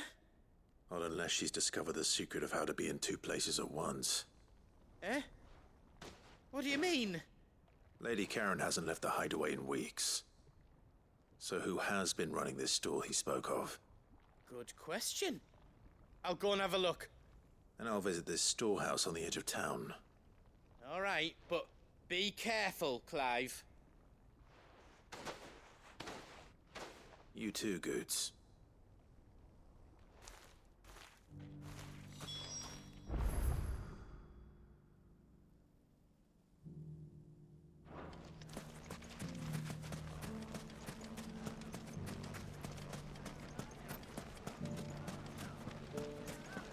The gentlemen of the town guard are a strapping bunch. What a mess.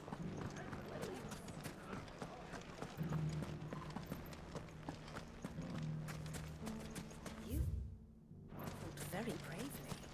The safety of the town is in our hands.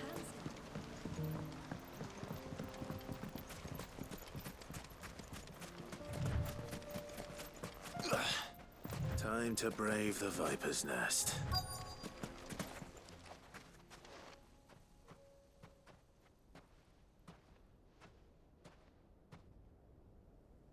Just you, is it? Thought I might have laid it on a bit thick. It was a fairly unconvincing tale. So, what now? That's up to you.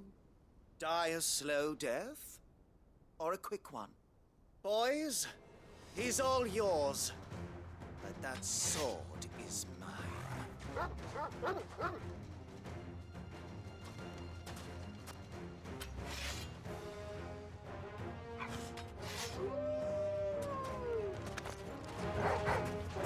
Leave now and we can pretend this didn't happen.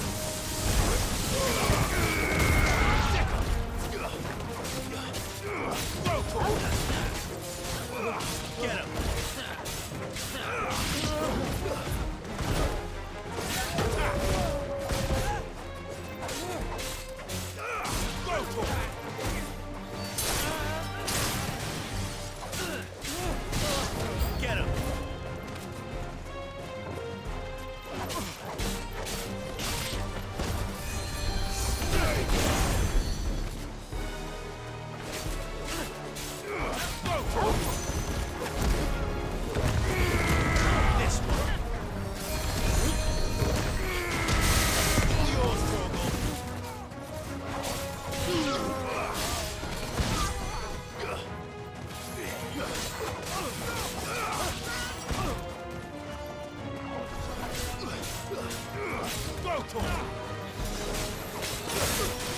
This one. Get him.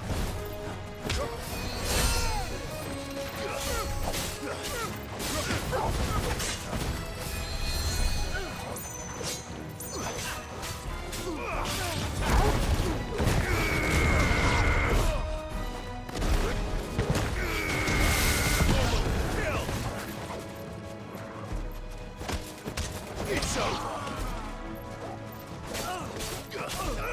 This one.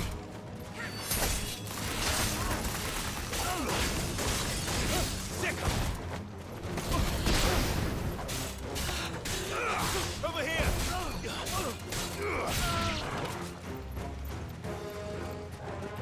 Attack. Go to him.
Oh, you've done it now. Go on. Tell me what I've done. When the Borgwyn finds out you've killed his men, he'll have your head. He only wanted that bull of a manservant, the dim one always clinging to Karen's skirts. You weren't even supposed to be here. Who the hell are you, anyway? What were you going to do to him? The Borgwyn wanted him to get to Karen. I was only supposed to point the lamp in the right direction once he arrived in Dalamil. But then you turned up. Well, go on then. If you're going to end me, end me. You're not worth the effort. Now be gone, before I change my mind. Fucking coward! I need to find Goetz. Right now.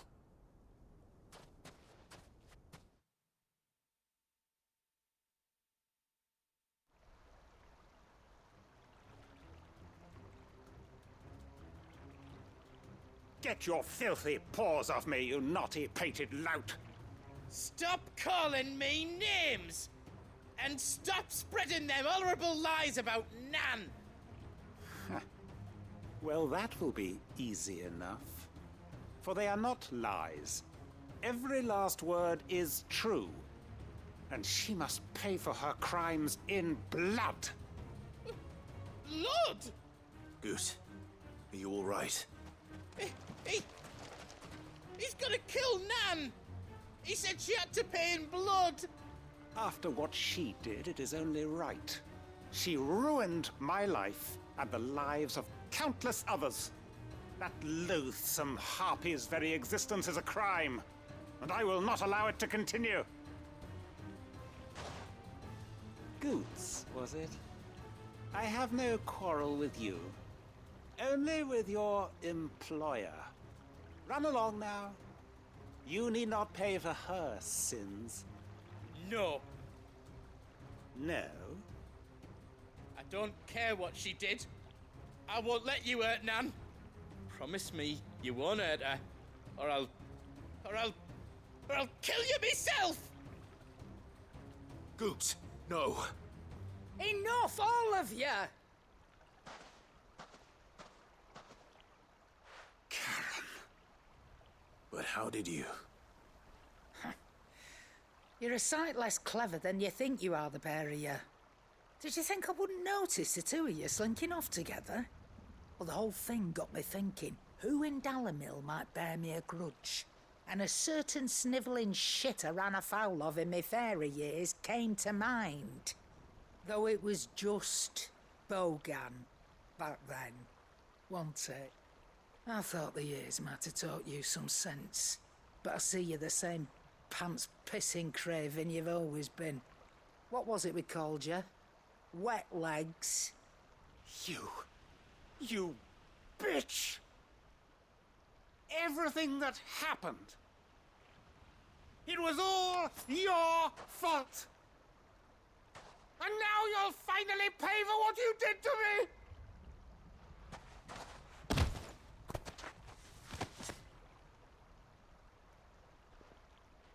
Goose, you... If you want a piece of Nan, you'll have to go through me. Fuck! You great galoot. Out of the way, I can handle this myself.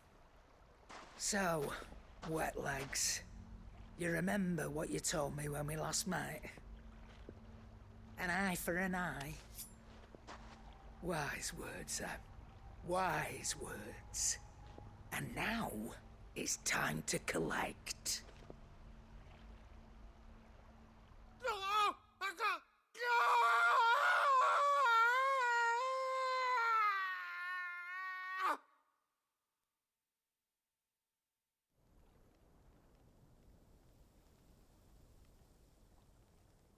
Sorry to keep you waiting. Is he... Dead? No. But I reckon he wishes he was. It isn't easy going through life one eye short of a pair. After all, I should know. You don't mean... Oh, don't tell me you didn't notice. Lost it to old Wet Legs back when we were working the same routes. Said I'd stolen from his strongbox. I'd done nothing of the sort, mind. But that didn't stop him taking his little revenge. So I took some of my own. Sorry, lost everything. His coin, his clients. Always knew he'd be back one day to claim his due. But he crossed a line dragging poor Goots into this. He didn't hurt you, did he? No, Nan. Still got all my arms, see? Legs too. But what if he comes back again? What if he does? First we take the other eye, then we work our way down. He'll learn his lesson soon enough. But something tells me the Wet Legs has learned it already. Right. Let's get you back to the hideaway. You've attracted quite enough attention already. Ta-ra, Clive. Remind me never to cross you, Karen.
My lord Marquis, it is you? Then you received my letter. I am Sebastian Rutherford, chief steward of your lord uncle's estate. Of course. We met once before. Yes, my lord. Thank you for coming. And what was so sensitive that you couldn't put it in writing? 1,000 apologies, my lord. I did not mean to offend. I merely... It's all right. Continue. I am here at Martha's Rest, at the behest of your lord uncle. tasked with learning what I am able of the realm's current state of affairs. And what I have learned is grim. The fall of the Mother Crystals has left Storm in a state of utter disarray. The subsequent darkening of the heavens has only made things worse. Akashic attacks, once unthinkable, are now commonplace. The gears of governance have ground to a halt, and without a steady hand on the tiller, the realm threatens to drift into utter chaos. Your Lord Uncle, however, believes there is a way to avoid this fate, and is determined to see it set in motion. That sounds like quite the undertaking. It is. Hence my having enlisted the aid of several colleagues serving the 7 high houses. Alas, I have lost contact with 2 of those colleagues already. They are both able-bodied and trained in the sword, yet in these dark times, even that may not prove sufficient to keep a man safe on the road. So you want me to find them? I'll need to know where they went. One I sent to investigate the Republic, the other the old Imperial capital of Oriflamme. That doesn't exactly narrow it down. I suppose I'll start in Dalamil and work my way east. Thank you, my lord. I shall pray for your success and safety.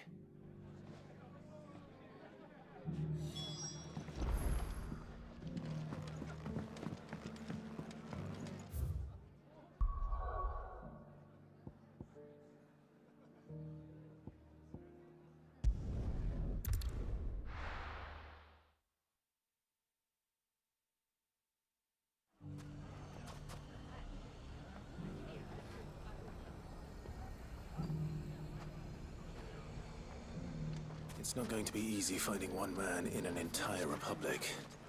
Bandits.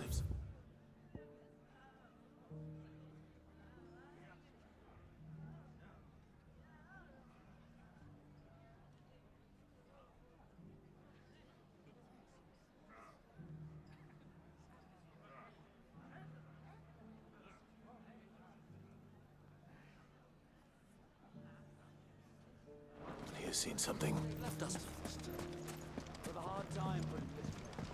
Mummy, are the bad men going to come back? The gentlemen of the town guard are a strapping bunch. Perhaps.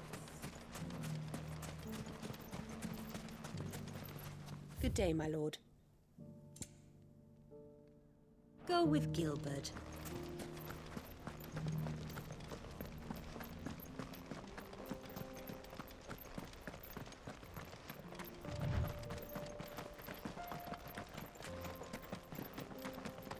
Someone's got himself in trouble.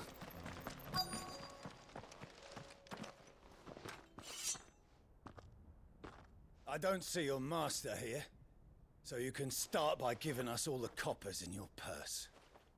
I already told you, I have nothing. And maybe we'll take that pretty outfit and the steel you're wearing. Please! These men are trying to rob me! I'll deal with this. Thank you. You that one's master, then? If you kindly pay the coin he owes us, we can pretend you didn't draw your blade on Republican soldiers. Or you can go back to your garrison and I won't report you to your captain. Oh, you're more than welcome to. He hasn't had many visitors since we slit his throat.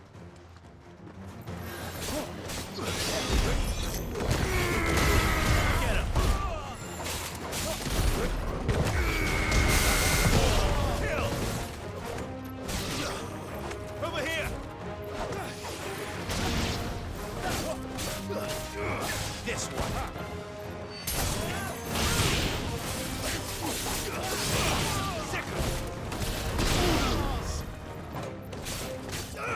Over here! Get him!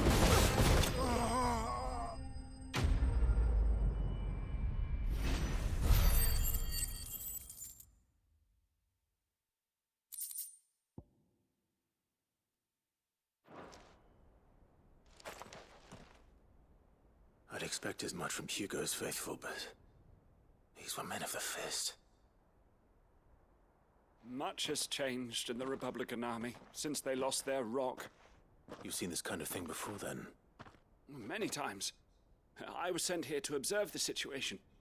You're one of Rutherford's men. He sent me to look for you. Well, then you have my thanks. I fancy I could defend myself against one, perhaps two, but a whole regiment.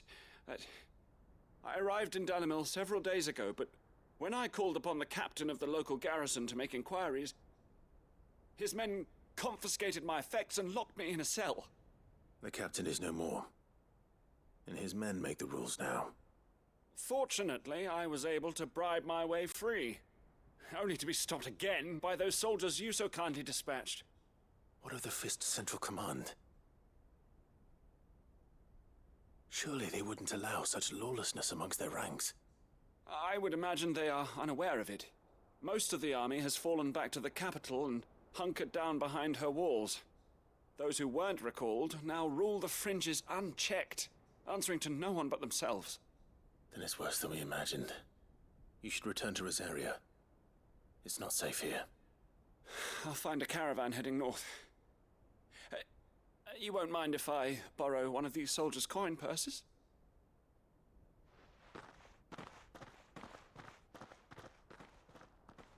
Not at all. Now, to find this second associate of Rutherford's. If he was bound for Oriflamme, I'll start at Northreach and see if I can pick up his trail.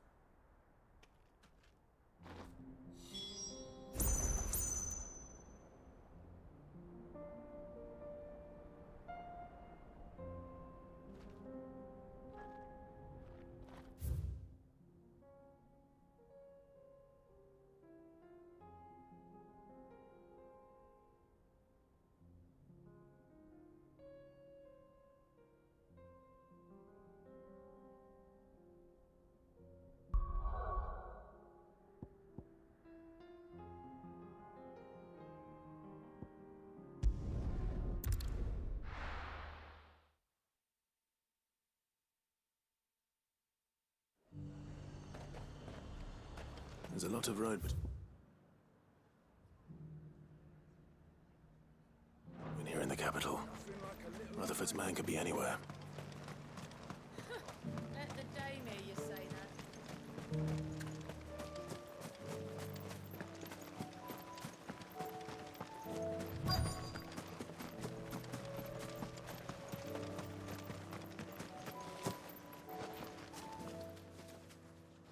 What happened here?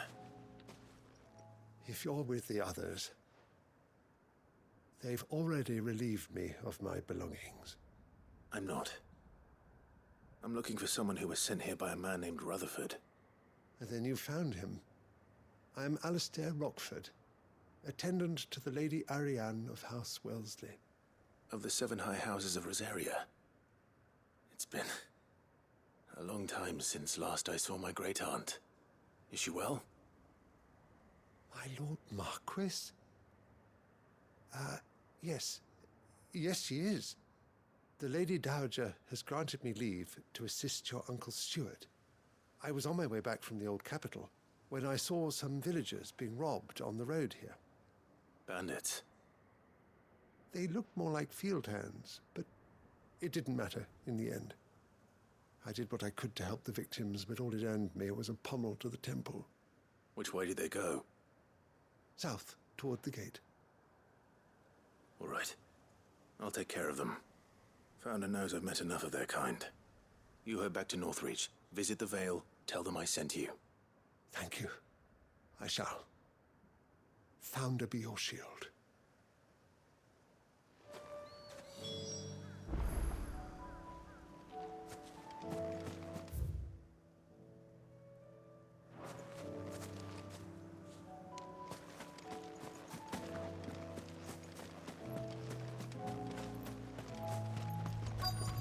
They just couldn't resist, could they?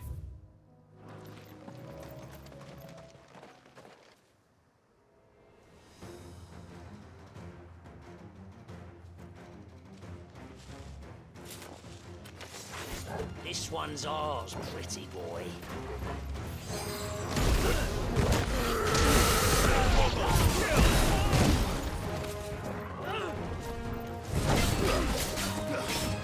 Over here! Get him!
Make for the town while you can.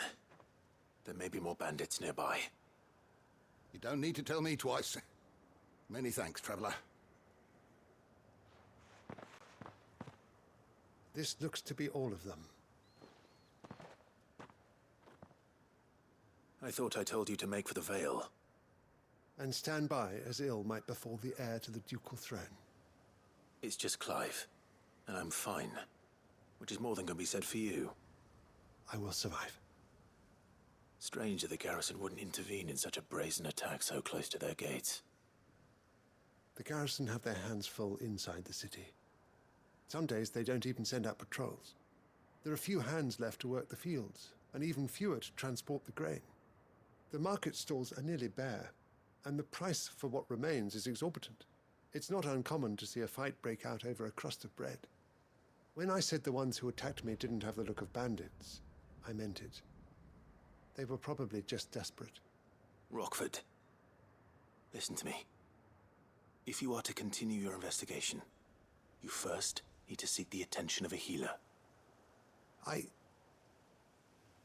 Of course. I shall return to Northreach right away. But allow me to thank you first. Had you not happened along, Don't thank me. Thank Rutherford. It was he who sent me. I suppose he'll be wondering where I've got to. I shall send a Bastolus as soon as I'm able. Good day.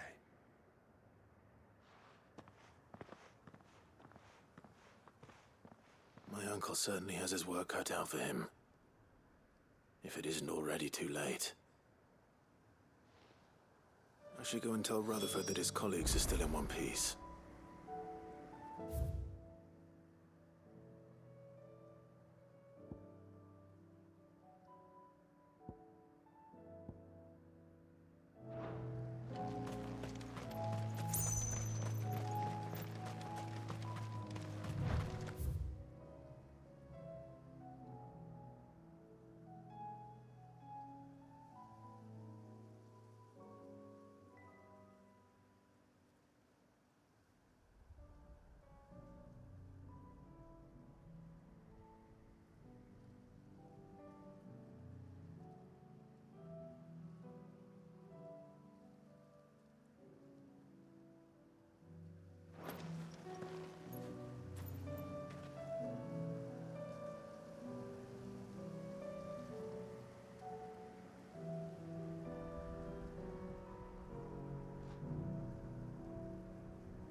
see anything you like?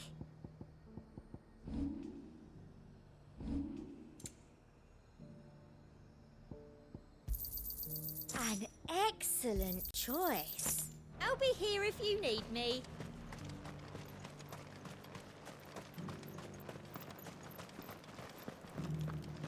There were ghosts at the gates not days ago. You needn't fret. The creatures have been...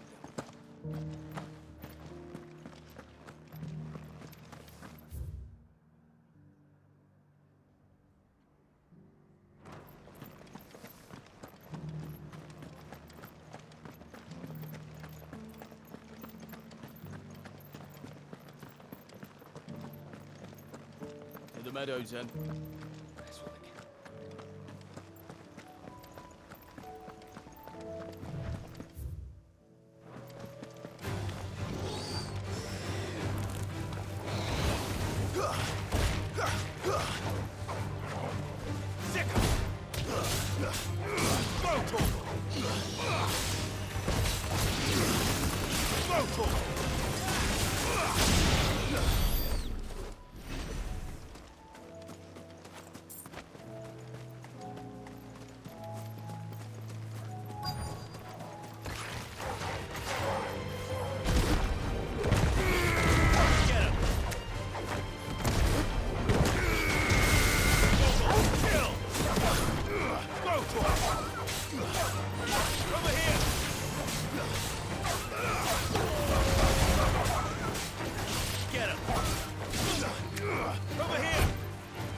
Hippocrates said I should be able to find what I'm looking for somewhere nearby. Bright blue dragons and bright yellow flowers. Should be easy enough to spot.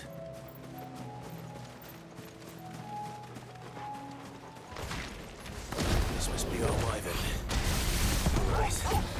Let's get this over with. This one.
That's the wyvern's liver. Now I just need to find the herbs. Bright yellow with a heady scent.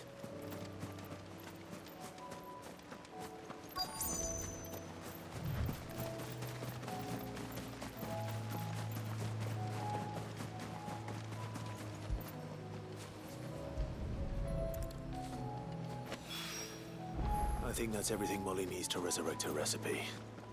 Better head back.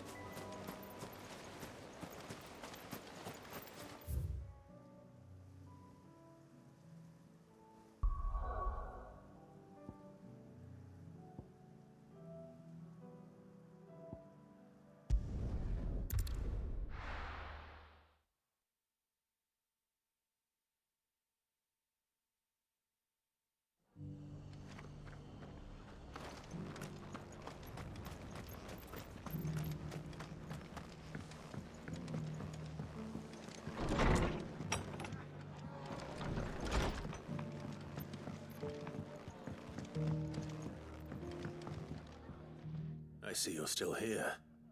The Rest's location affords a constant flow of traders, and with it, a constant flow of information. Speaking of which, I received word from both my associates. They have resumed their investigations, thanks to you. I only happened to be in the right place at the right time. They both seem to think the realm's prospects rather grim. I am afraid that grim would be putting it lightly. Storm is in crisis, and if we are to free her, we must work quickly. And we must work together. Such is your Lord Uncle's wish. As it is mine.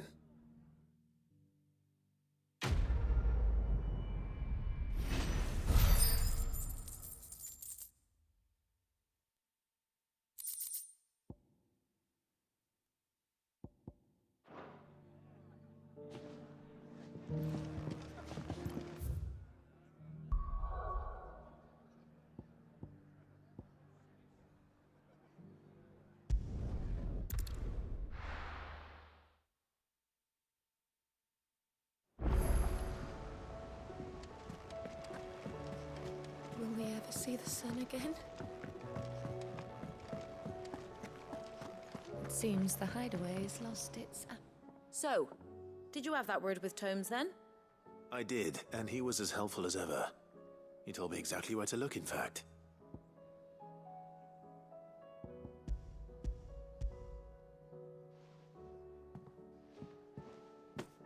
And what precisely will I be cooking up?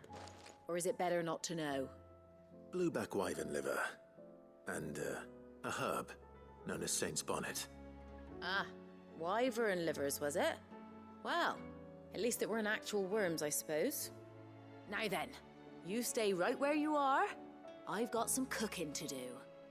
Let's hope these grand old chefs of yore knew what they were on about.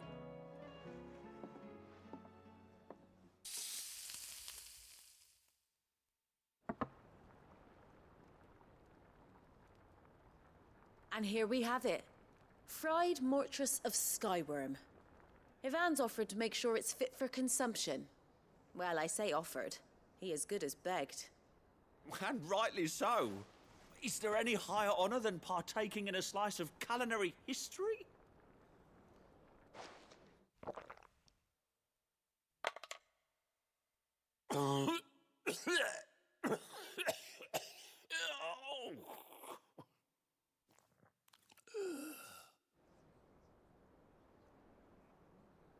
So, not fit for consumption then? What witchery is this? The crackle of the crust gives way to an almost violent richness. Yet, it is the piquant kiss of the saint's bonnet that tames this savage dish. It is a tour de force. A force of nature, even.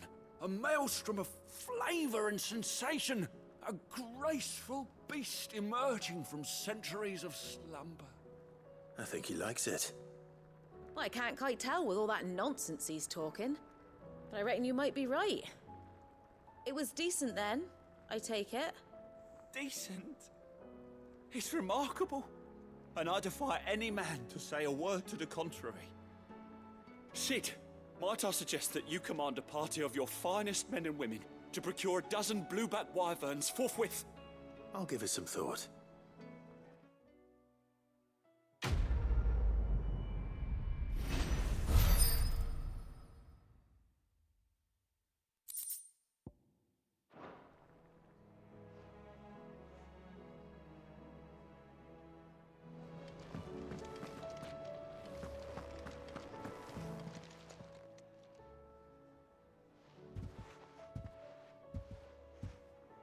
Nothing like a dish of cold vengeance to foul the gut.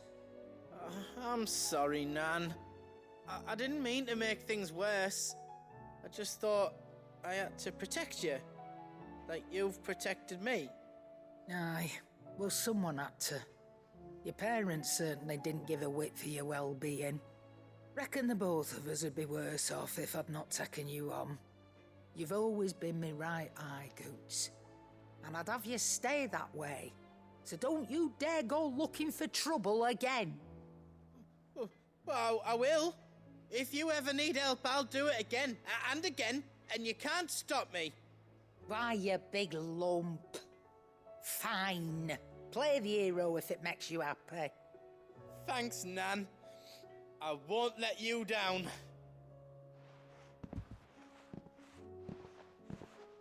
There's nothing he wouldn't do for you. That's as maybe. But if he's ever to make his own way in life, he'll need to start looking out for himself as well.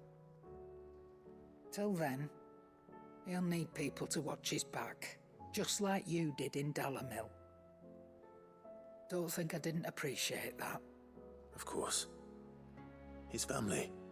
Stop it. You make me one good eye, mister. I don't go thinking that'll do you any favours. A potion today'll cost you the same as it did yesterday.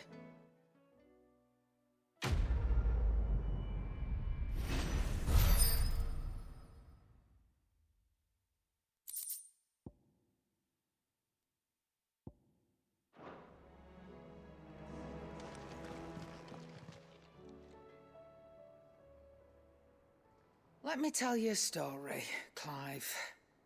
All right. Them rumours Wetlegs were spreading. Might be they weren't just tales plucked out of thin air.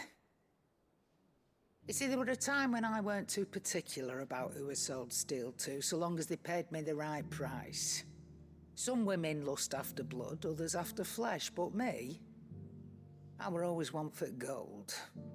And to satisfy that lust, I sold to opposing armies, stabbed my every client in the back, made myself the most hated woman in the Twins. But then one day I met a man who made me a different kind of offer. Said he'd give me access to a realm-wide community of like-minded individuals in constant need of steel and sundries. On the condition I sold to him and his alone. Was that the first time you met Sid? Aye. And I fell right into his damn trap.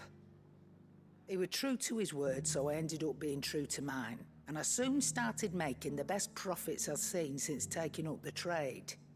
And all without aiding or abetting any outlaws. Except Sid himself, that is. Told me about his plan to topple the Mother Crystals, you know. Said that with them gone, the realm would want for all manner of things. An opportunity for the likes of me to mint Gil. Why, I reckon an enterprising individual could find himself the richest dam in the Twins. And that's when he had me. I emptied my stores that day and moved into the Hideaway proper. And the rest, as they say, is ancient bloody history.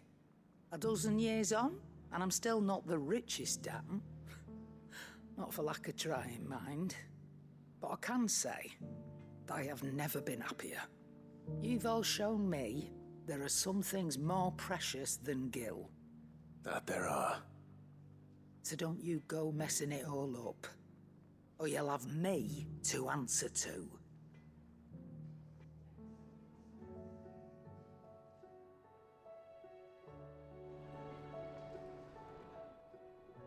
Clive. Go on, then.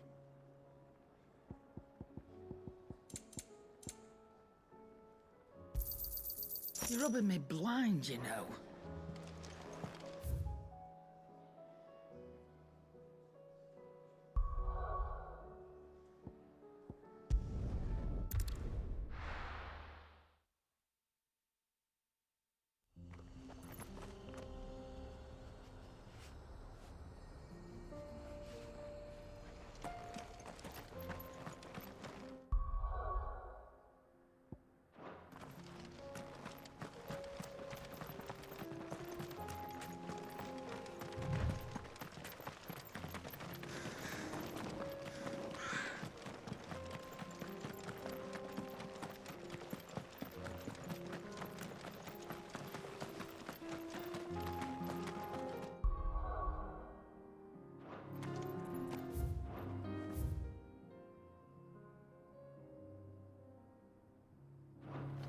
We can use the ruins to cross the ravine.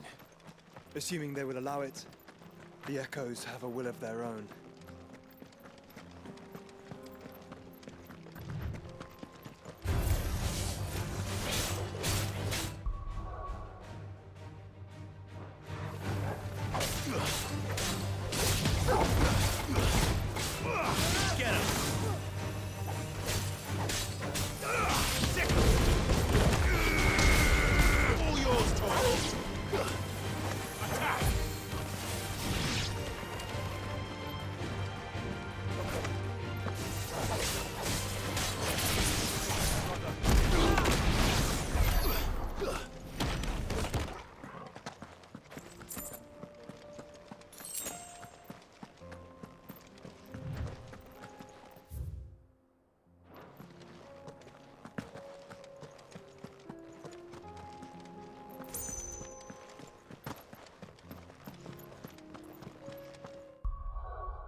Tell us about Yote, Joshua. She's strong-willed, loyal, and deadly with a blade. Much like Clive, but with better manners.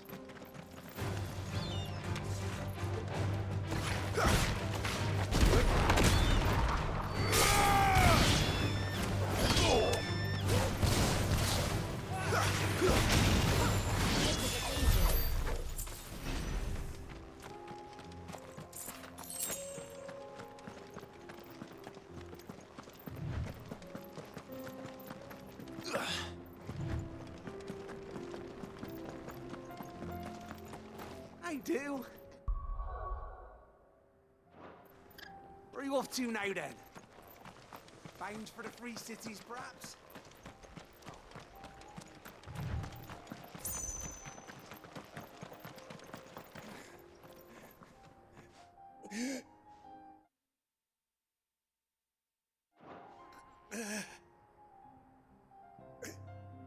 You're injured. What happened here? Where are your comrades? Ether flood up ahead. It swallowed our camp while we slept.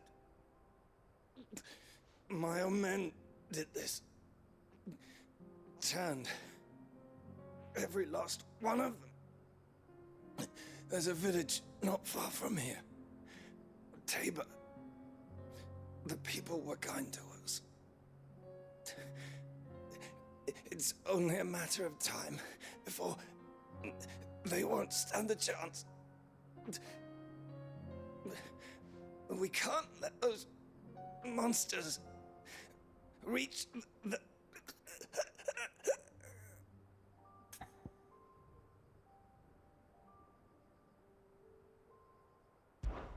I'll go. You catch your breath. Thank you. Our encampment is up ahead. Just off the track. They must not reach Tabor. Forgive me, Lord Kuka. Rest well, soldier.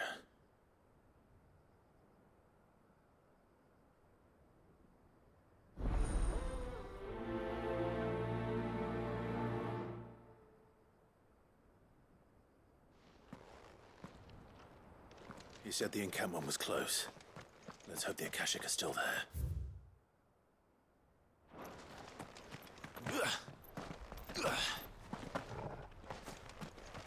Another ether flood. They're everywhere now. We can't go around it. Then we'll just have to be careful. Right. I got here in time. Attack! Over here!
Someone there!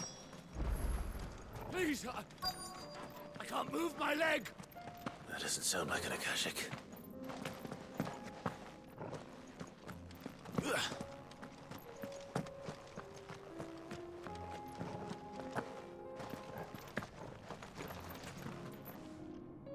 You're with the battalion? I am. I heard the fighting. Are the others? Taken care of. One of your brothers in arms told me what happened and asked for help. Another survivor? Where is he? Tell me. His wounds were too deep.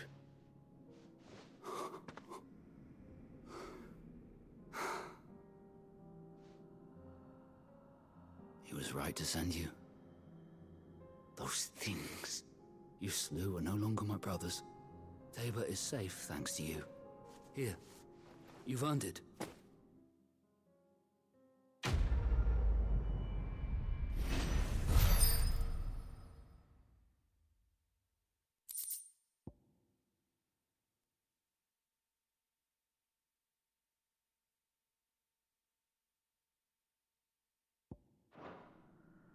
You seem familiar. Have we met? You must have me confused with someone else. Wait. That scar. Son of a whore. You're Cid. I was there, in Cosnis, when you killed my brothers. I was there in Rosalith, when you killed my commander. My war with Hugo Kupka is over. I bear no ill will toward those who followed him. And what of my ill will? Coward! Draw your steel. Lord Kupka shall be avenged!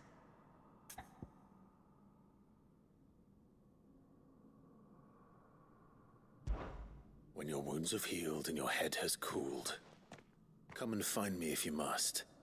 Though I hazard your life would be better spent in service of those who need it.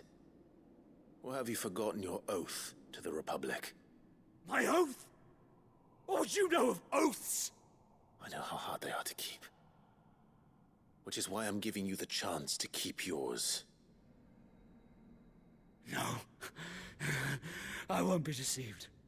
Lord Kupka told us of your crimes. You are an outlaw. A murderer, not some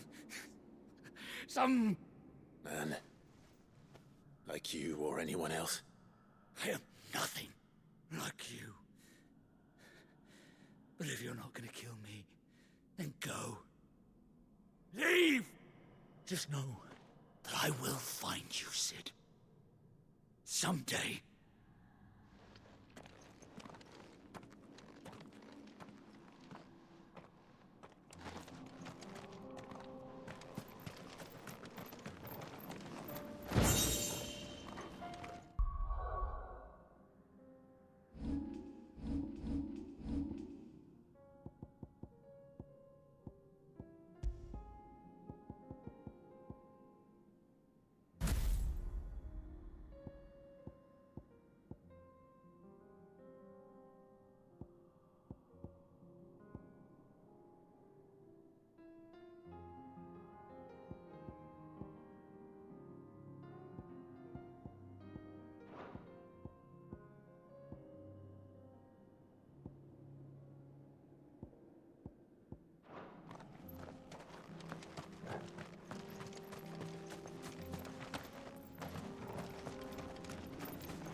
This one.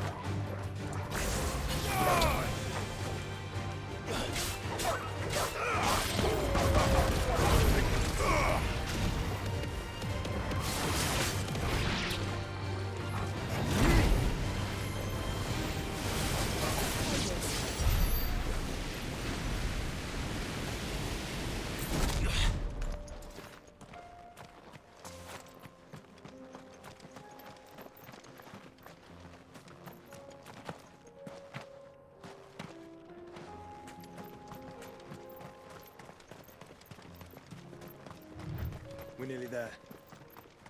Have you been to Tabor before? There are a few places I haven't.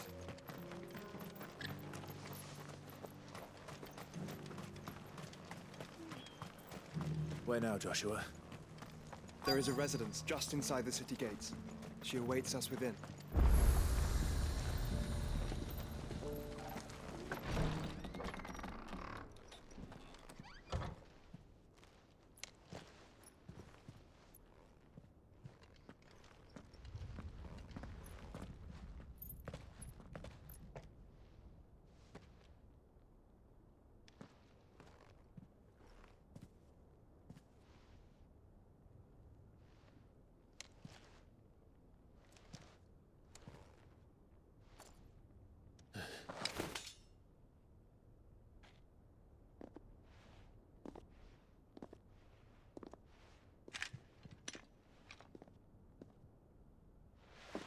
My Lord Marquis, it is an honor.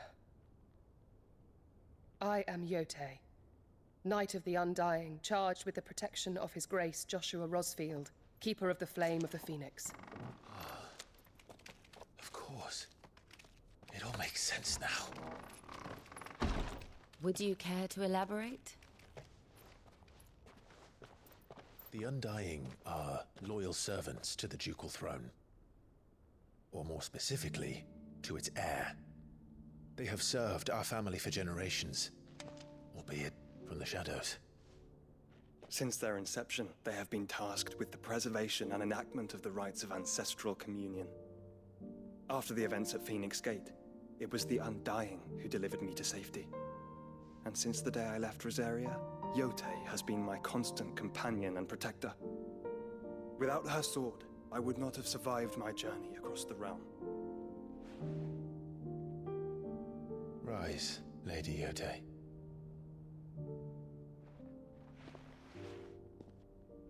You saved my brother. I owe you a debt I can never repay. I but did my duty. Come now. Tell us what you've discovered. Your Grace. It is as you feared. The vessel we spied off the coast of the Crystalline Dominion on the night of her fall. It was the Einherjar. Beyond any doubt. The Black Galleon. Joshua, the Einherjar is the Royalists' flagship. What business would they have in the Dominion?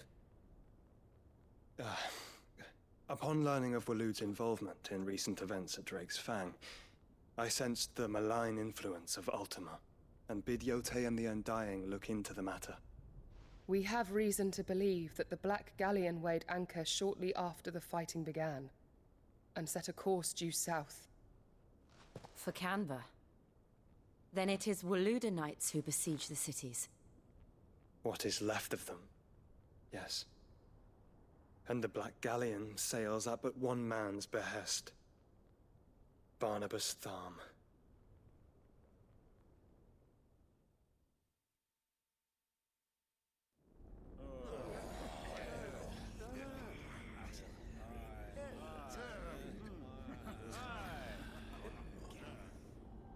But are we truly safe here in the Agora? The city guard have been paid, if that's what you're implying. All the more reason for them to run. Well, you are free to leave, Lord Minister. Markets abandoned, warehouses aflame, blackened hulls choking every port in the capital. Canva is ruined. The realm teeters on the brink of chaos, and all you can think about is commerce. Forgive us. We were not aware Dhalmekia now subsisted on charity. How dare you?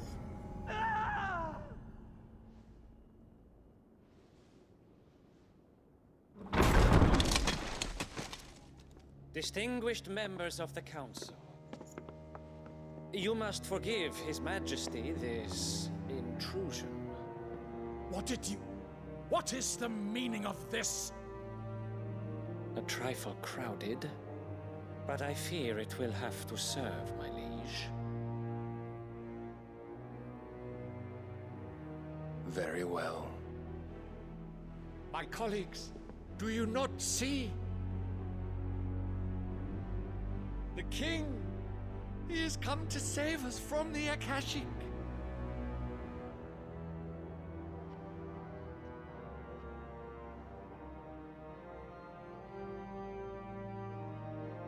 He is a gift from the heavens, divine intervention, our very salvation.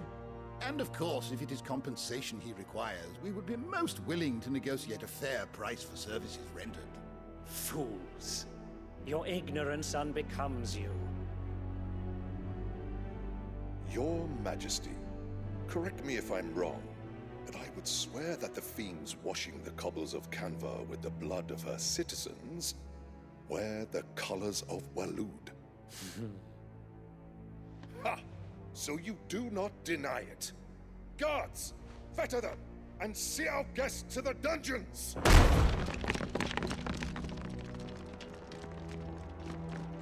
Enough.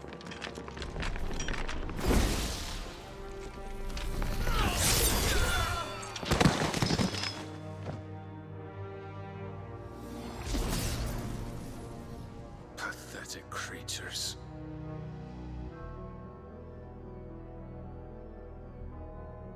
That you should imagine yourselves worthy of salvation. The girl is still here, somewhere in the city, her consciousness fair dripping with her late father's hubris. A consciousness to which Mythos is inextricably bound and inexorably drawn. See that he is made welcome. Yes, Your Majesty. Come, Mythos. Surely the prince's light cannot have sated you.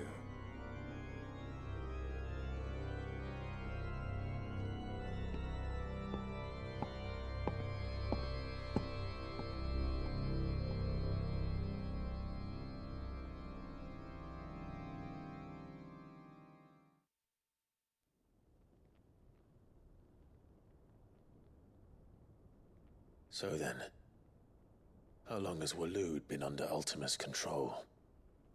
How long indeed? Based on what we know of Barnabas's actions, I would guess some few years, mayhap more. But to what end? What does Ultima want? The tapestry. Show them.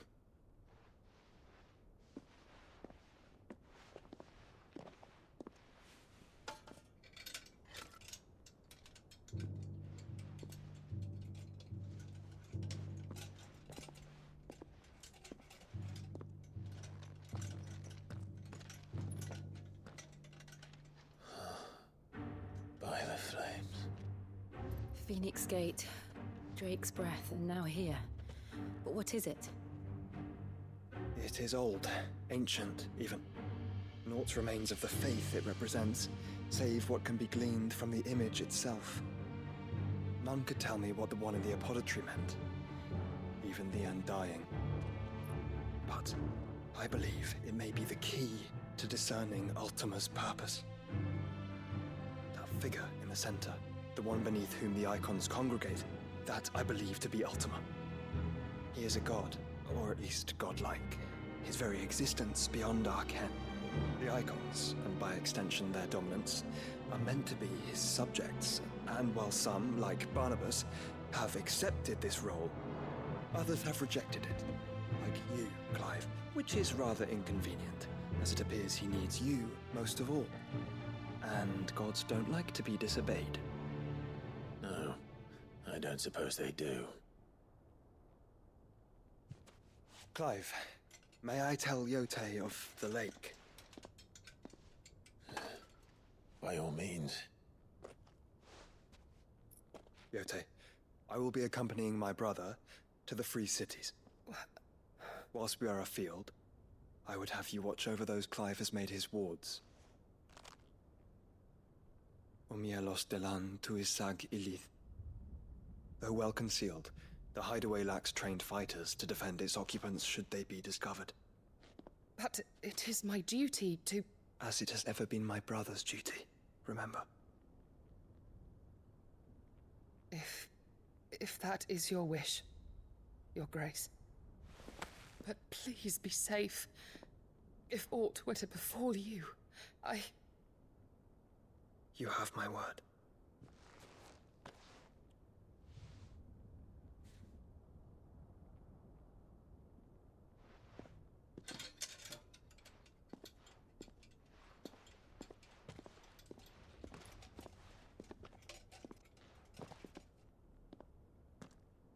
Farewell, my lord, my lady. We are in your debt, Yotei.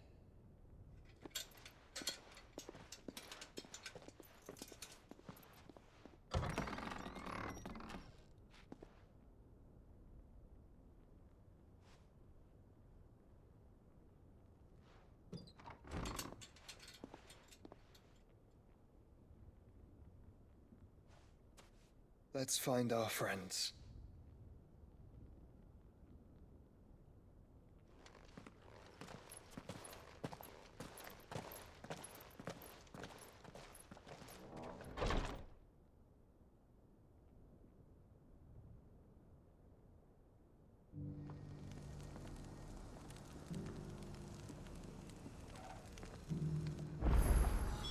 It's plain she cares for you very deeply.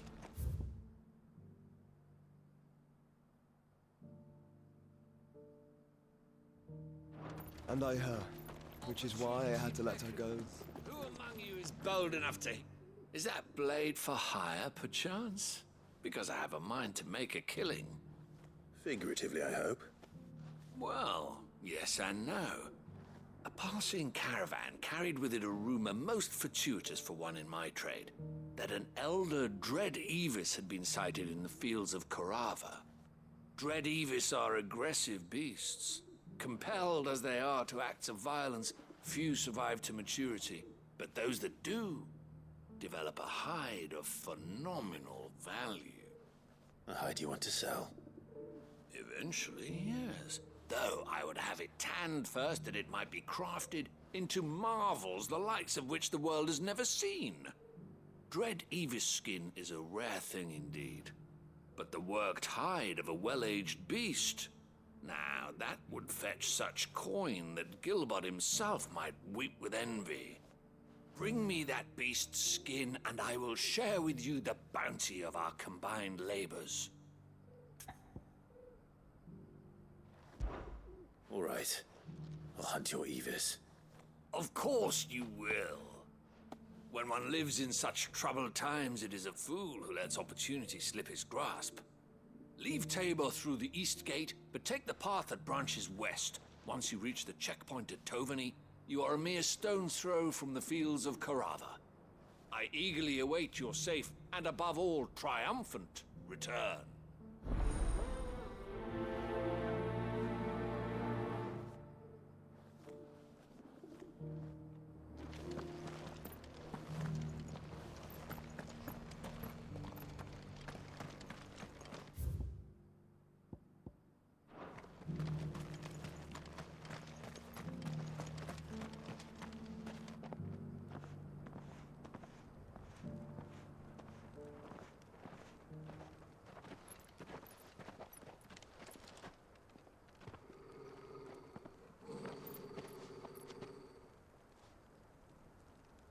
Cyril. How fares the search? Well, Your Grace, my report shall be with you ere long. Ah, yes. Yotei is otherwise engaged, at my behest. And the duty of wardenship? Fulfilled. For as you see, I've been reunited with my first shield. I am Cyril, Knight of the Undying and bearer of the Burning Quill, charged with chronicling the mortal deeds of His Grace, Joshua Rosfield, Keeper of the Flame of the Phoenix and rightful Archduke of Rosaria. I entrusted Cyril here with overseeing the investigation into Ultima's origins. Findings from his brothers and sisters afield are delivered here to be collated and catalogued. Just how many Undying are there? Not nearly enough, milady. Yet we are glad to give our all in service to the Phoenix. Such is, and has ever been, our creed. I see. You have your associates, I have mine. But you may now think of them as ours. That won't be a problem, will it? The Phoenix is our sun, and we but the shadows that quicken in his radiance. It is from the darkness that we serve, both him and now you.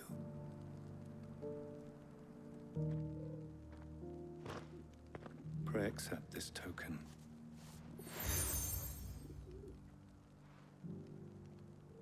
For as long as you bear it, members of our order will reveal themselves unto you. If there is nothing further. No. You are dismissed. Your Grace.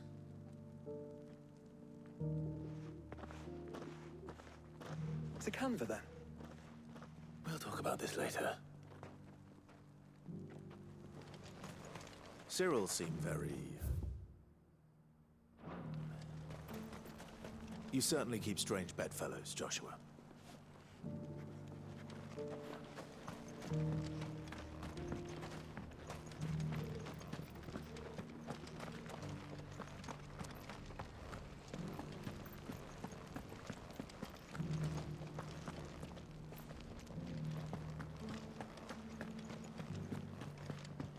Beneath the flood, yes. How are those new boots treating you? You! Finally. No one was paying me the slightest heed. Is something wrong? At the university, the students would hang on my every word. Sadly, this far from home, I'm just a vagrant graybeard. The university? You're a scholar. A specialist in ancient cultures. The most accomplished in all Valisthea, some have said. Not that I look the part in these tattered rags. In my heyday, no obstacle could have kept me from my studies. Yet here I am, a wizened windbag, bested by the many steps of Tabor. The answers I seek lying just beyond my enfeebled reach. Would you do an old man a kindness and brave the stairs in my stead? You'll be amply rewarded, of course. Climb the stairs and...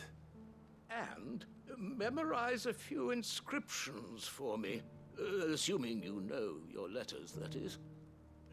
Some courteous soul is rumored to have carved clues to Tabor's rich history into stones dotted about the village.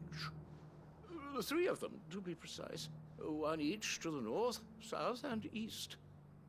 I'm here in the hope that those carvings might shed light on a riddle I've been pondering for some time. Namely, the otherwise undocumented origins of Tabor's unique people. People quite unlike those of neighboring lands.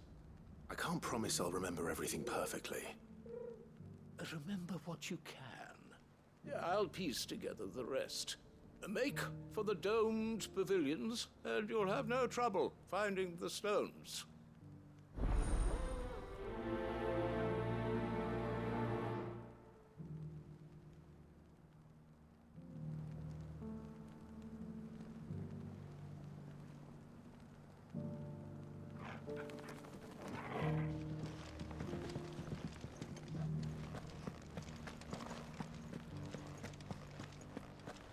Careful how you pack that leather.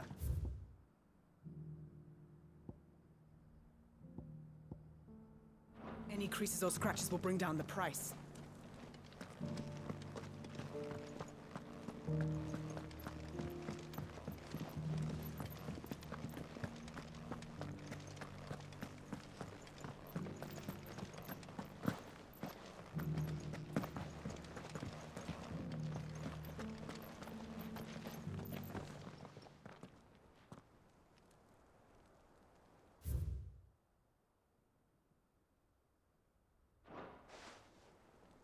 Farmers must have settled here in Tabor.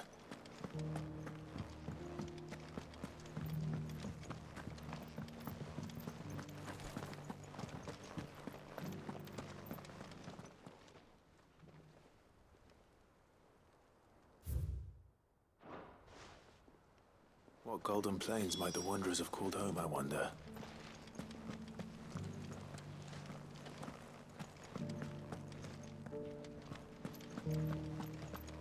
Have you noticed the Elder has been coughing less of late? Yes. Not a scratch on them. His hides are fetching. So it's these stones to Canva, and the rest of the boxes to Dalaman.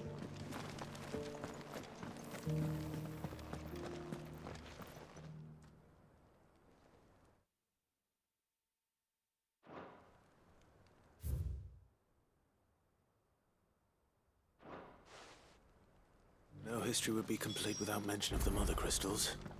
I should speak to the old scholar before I forget everything I've read.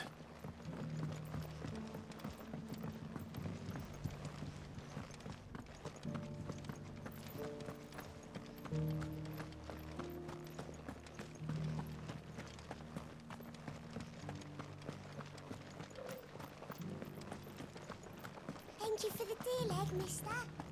Mummy made a pottage from it. Sounds delicious. Actually invite me round to try it.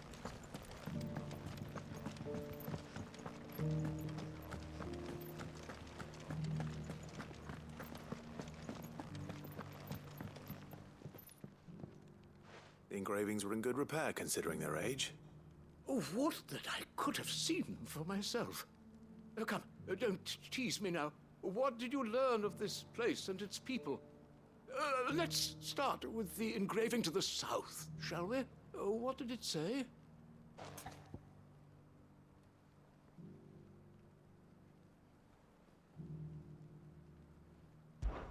Guardians of the Crystal, the first stones of Tabor, sacred hold thy noble blood, till ends the mother's labor. I'm pretty sure that was it. Fascinating. It would seem the founders of this city were descendants of those fallen charged with protecting the Mother Crystals. But whatever could have driven the Guardians so far from their sacred charges, I wonder? The engraving to the north is next, I think.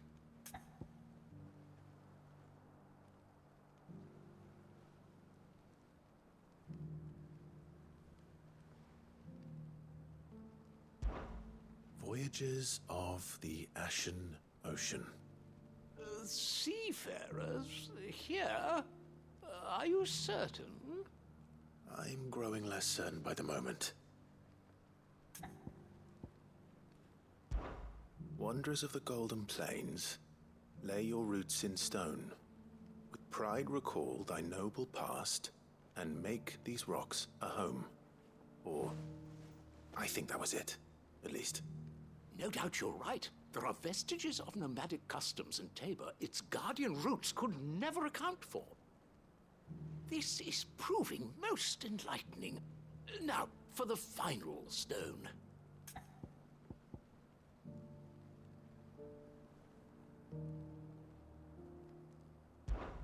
Children of the Hunters, now dancing hand in hand. That can't be right, surely. I'd rather suspect it's not.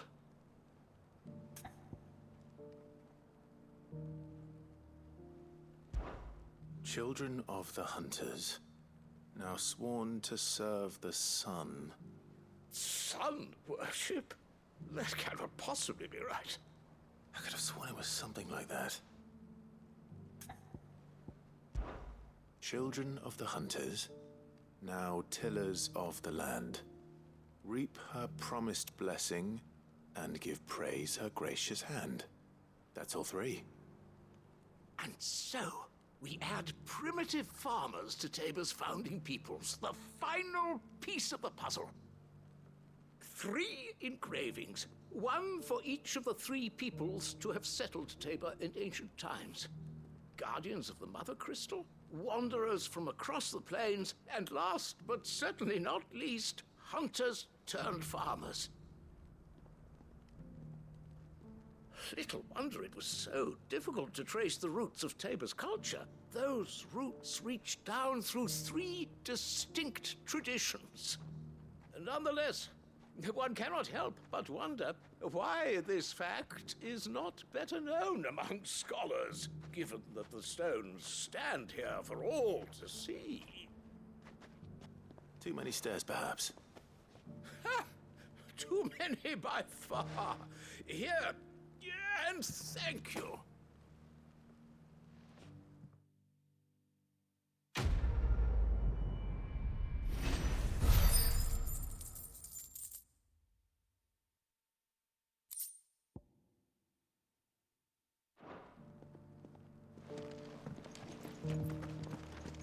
How are those new boots treating you? They're fantastic. Soft as feet.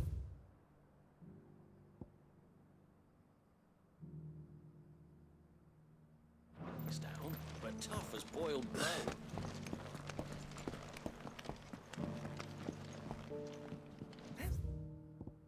Cyril fellow's an odd fish, don't you think? Well, scholarly sorts like him always are, aren't they?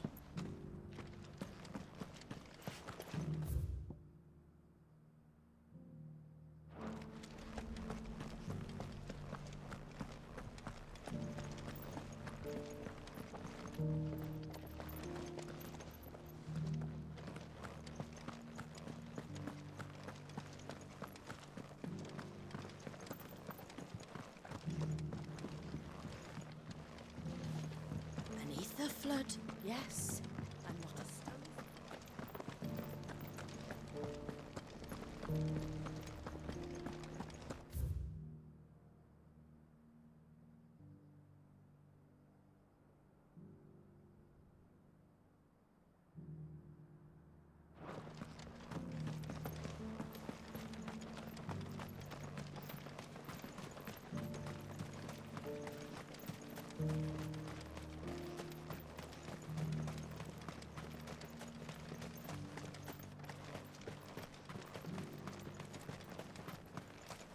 The free cities under sea?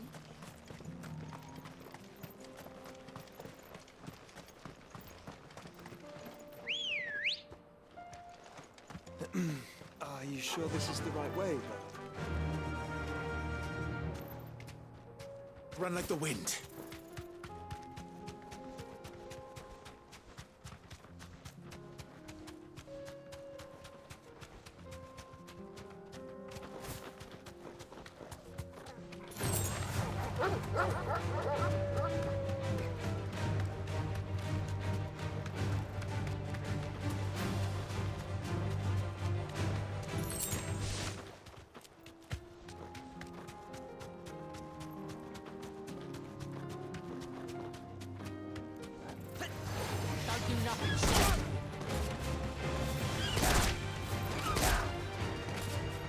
Thanks, Gal.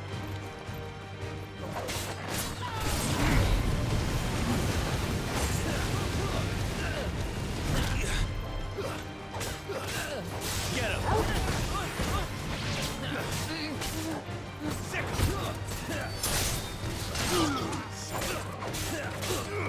Go to him! Titan! Over here!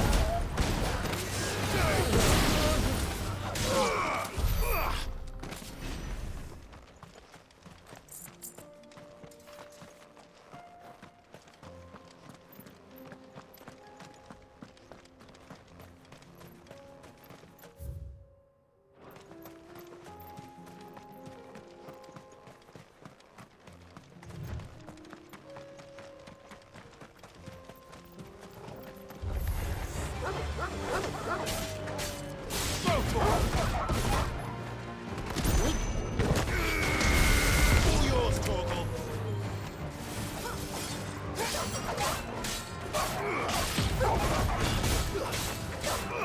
Over here.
There's still plenty of fighting in yet.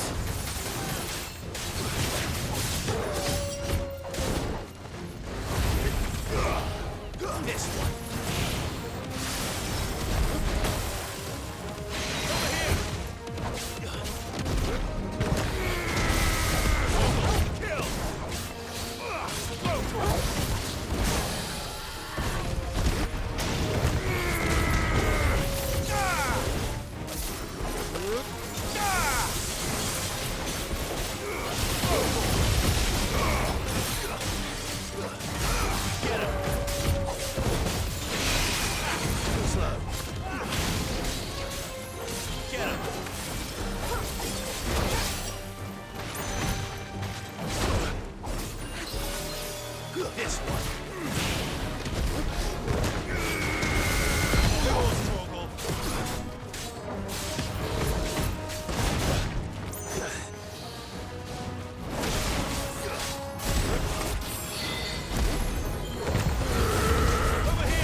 The sooner it's off my hands, the better.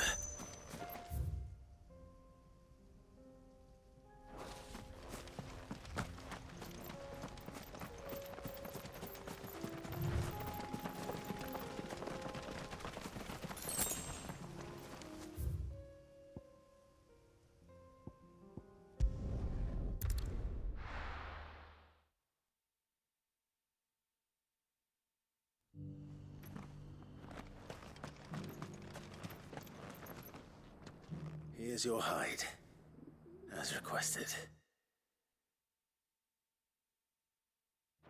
I worried you might never return. Quickly, let me see it.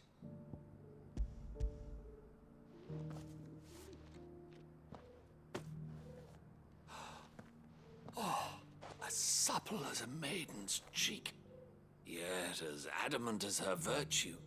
This is everything I had hoped for, and more. Clearly, my trust in you was not misplaced.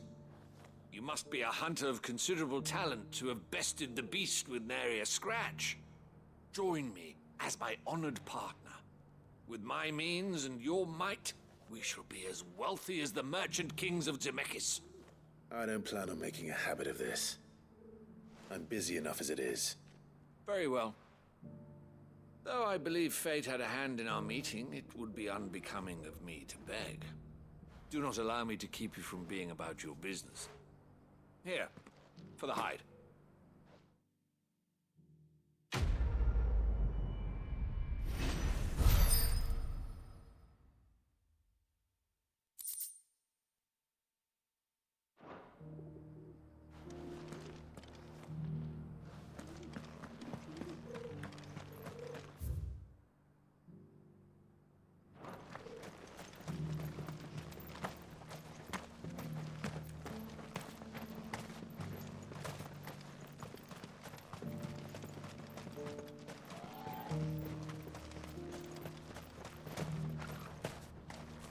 cities and a sea.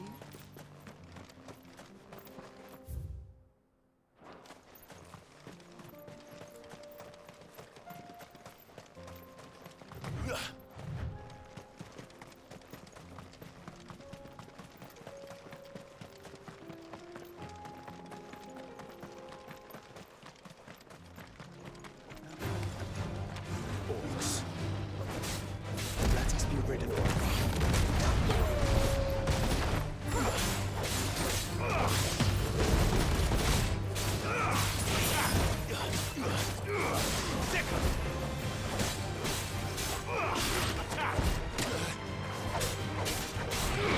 Over here!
All yours, Torgal. Get him.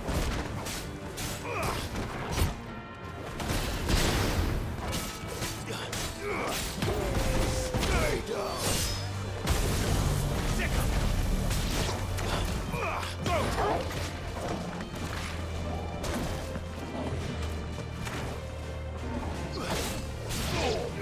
Get him!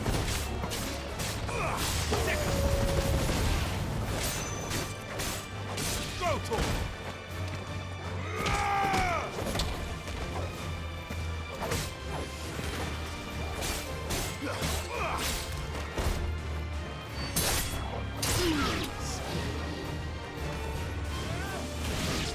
Get him!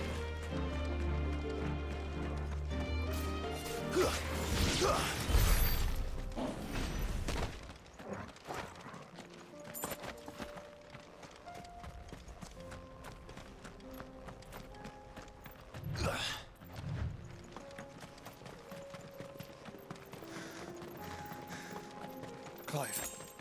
Smoke. Is the city fallen?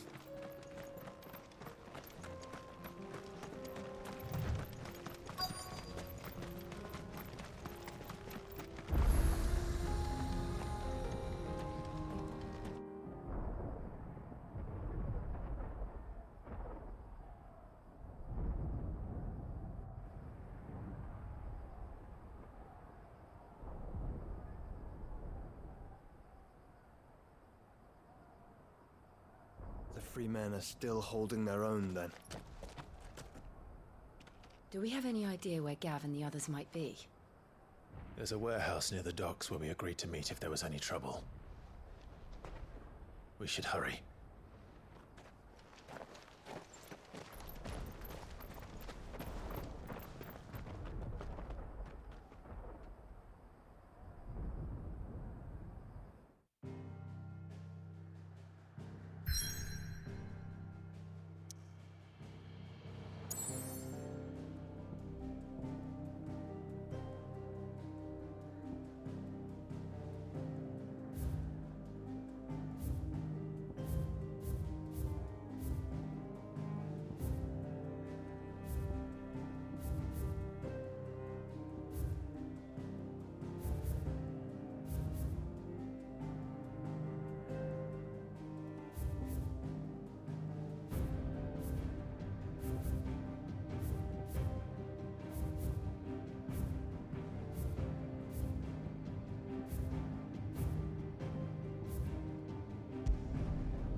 Sounds like thunder.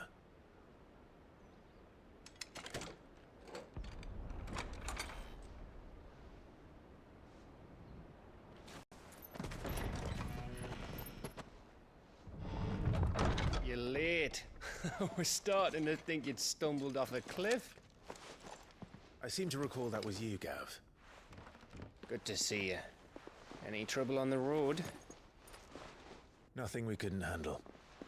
I knew you'd come. Is that who I think it is? Yes. Allow me to introduce my brother, Joshua. Clive's told me all about you. Or even listening most of the time. Name's Mididol, but everyone calls me Mid. My lady. Hey?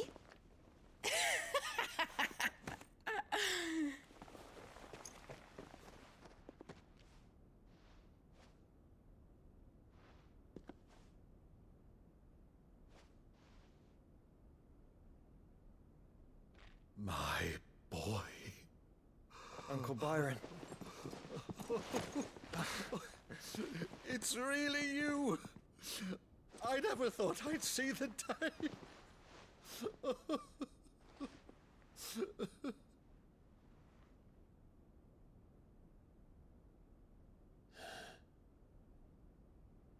So these Akashic are being controlled? That's what it looked like. Empty eyes, eerie blue glow. No doubt they were turned, but silent as monks, every last one of them. Your man here speaks true, Clive. We saw more than a few in the city. They moved in ranks with a purpose, and not of their own. Ultima's doing. Perhaps. What of the city? The people? Dead, mostly. Mostly, but not all. A handful managed to lock themselves in their villas before the Horde arrived. Some in the Merchants' District to the west, and a few others on the far bank. If the Akashic stumble across either hiding place, a few bolted doors won't hold them for long. We need to find them. And quickly. What do you propose? We split into two parties. I will make for the Merchants' District, while you look to those across the river. Mind keeping an eye on my brother? Not at all. We find the villa and try the servants' entrance. Understood. And what of us? Mid, is she fit to sail? The ship, the Mithril engine could probably do with a few more tweaks. Then you better work fast. Even if we do reach the survivors in time, they'll never make it to the hideaway on foot. You leave that to me. See that Mid doesn't get herself into trouble, would you? Think I can manage that? I'll keep him safe. Looks like you stuck with me, Byron. That's Lord Rossfield, you little gutter snipe!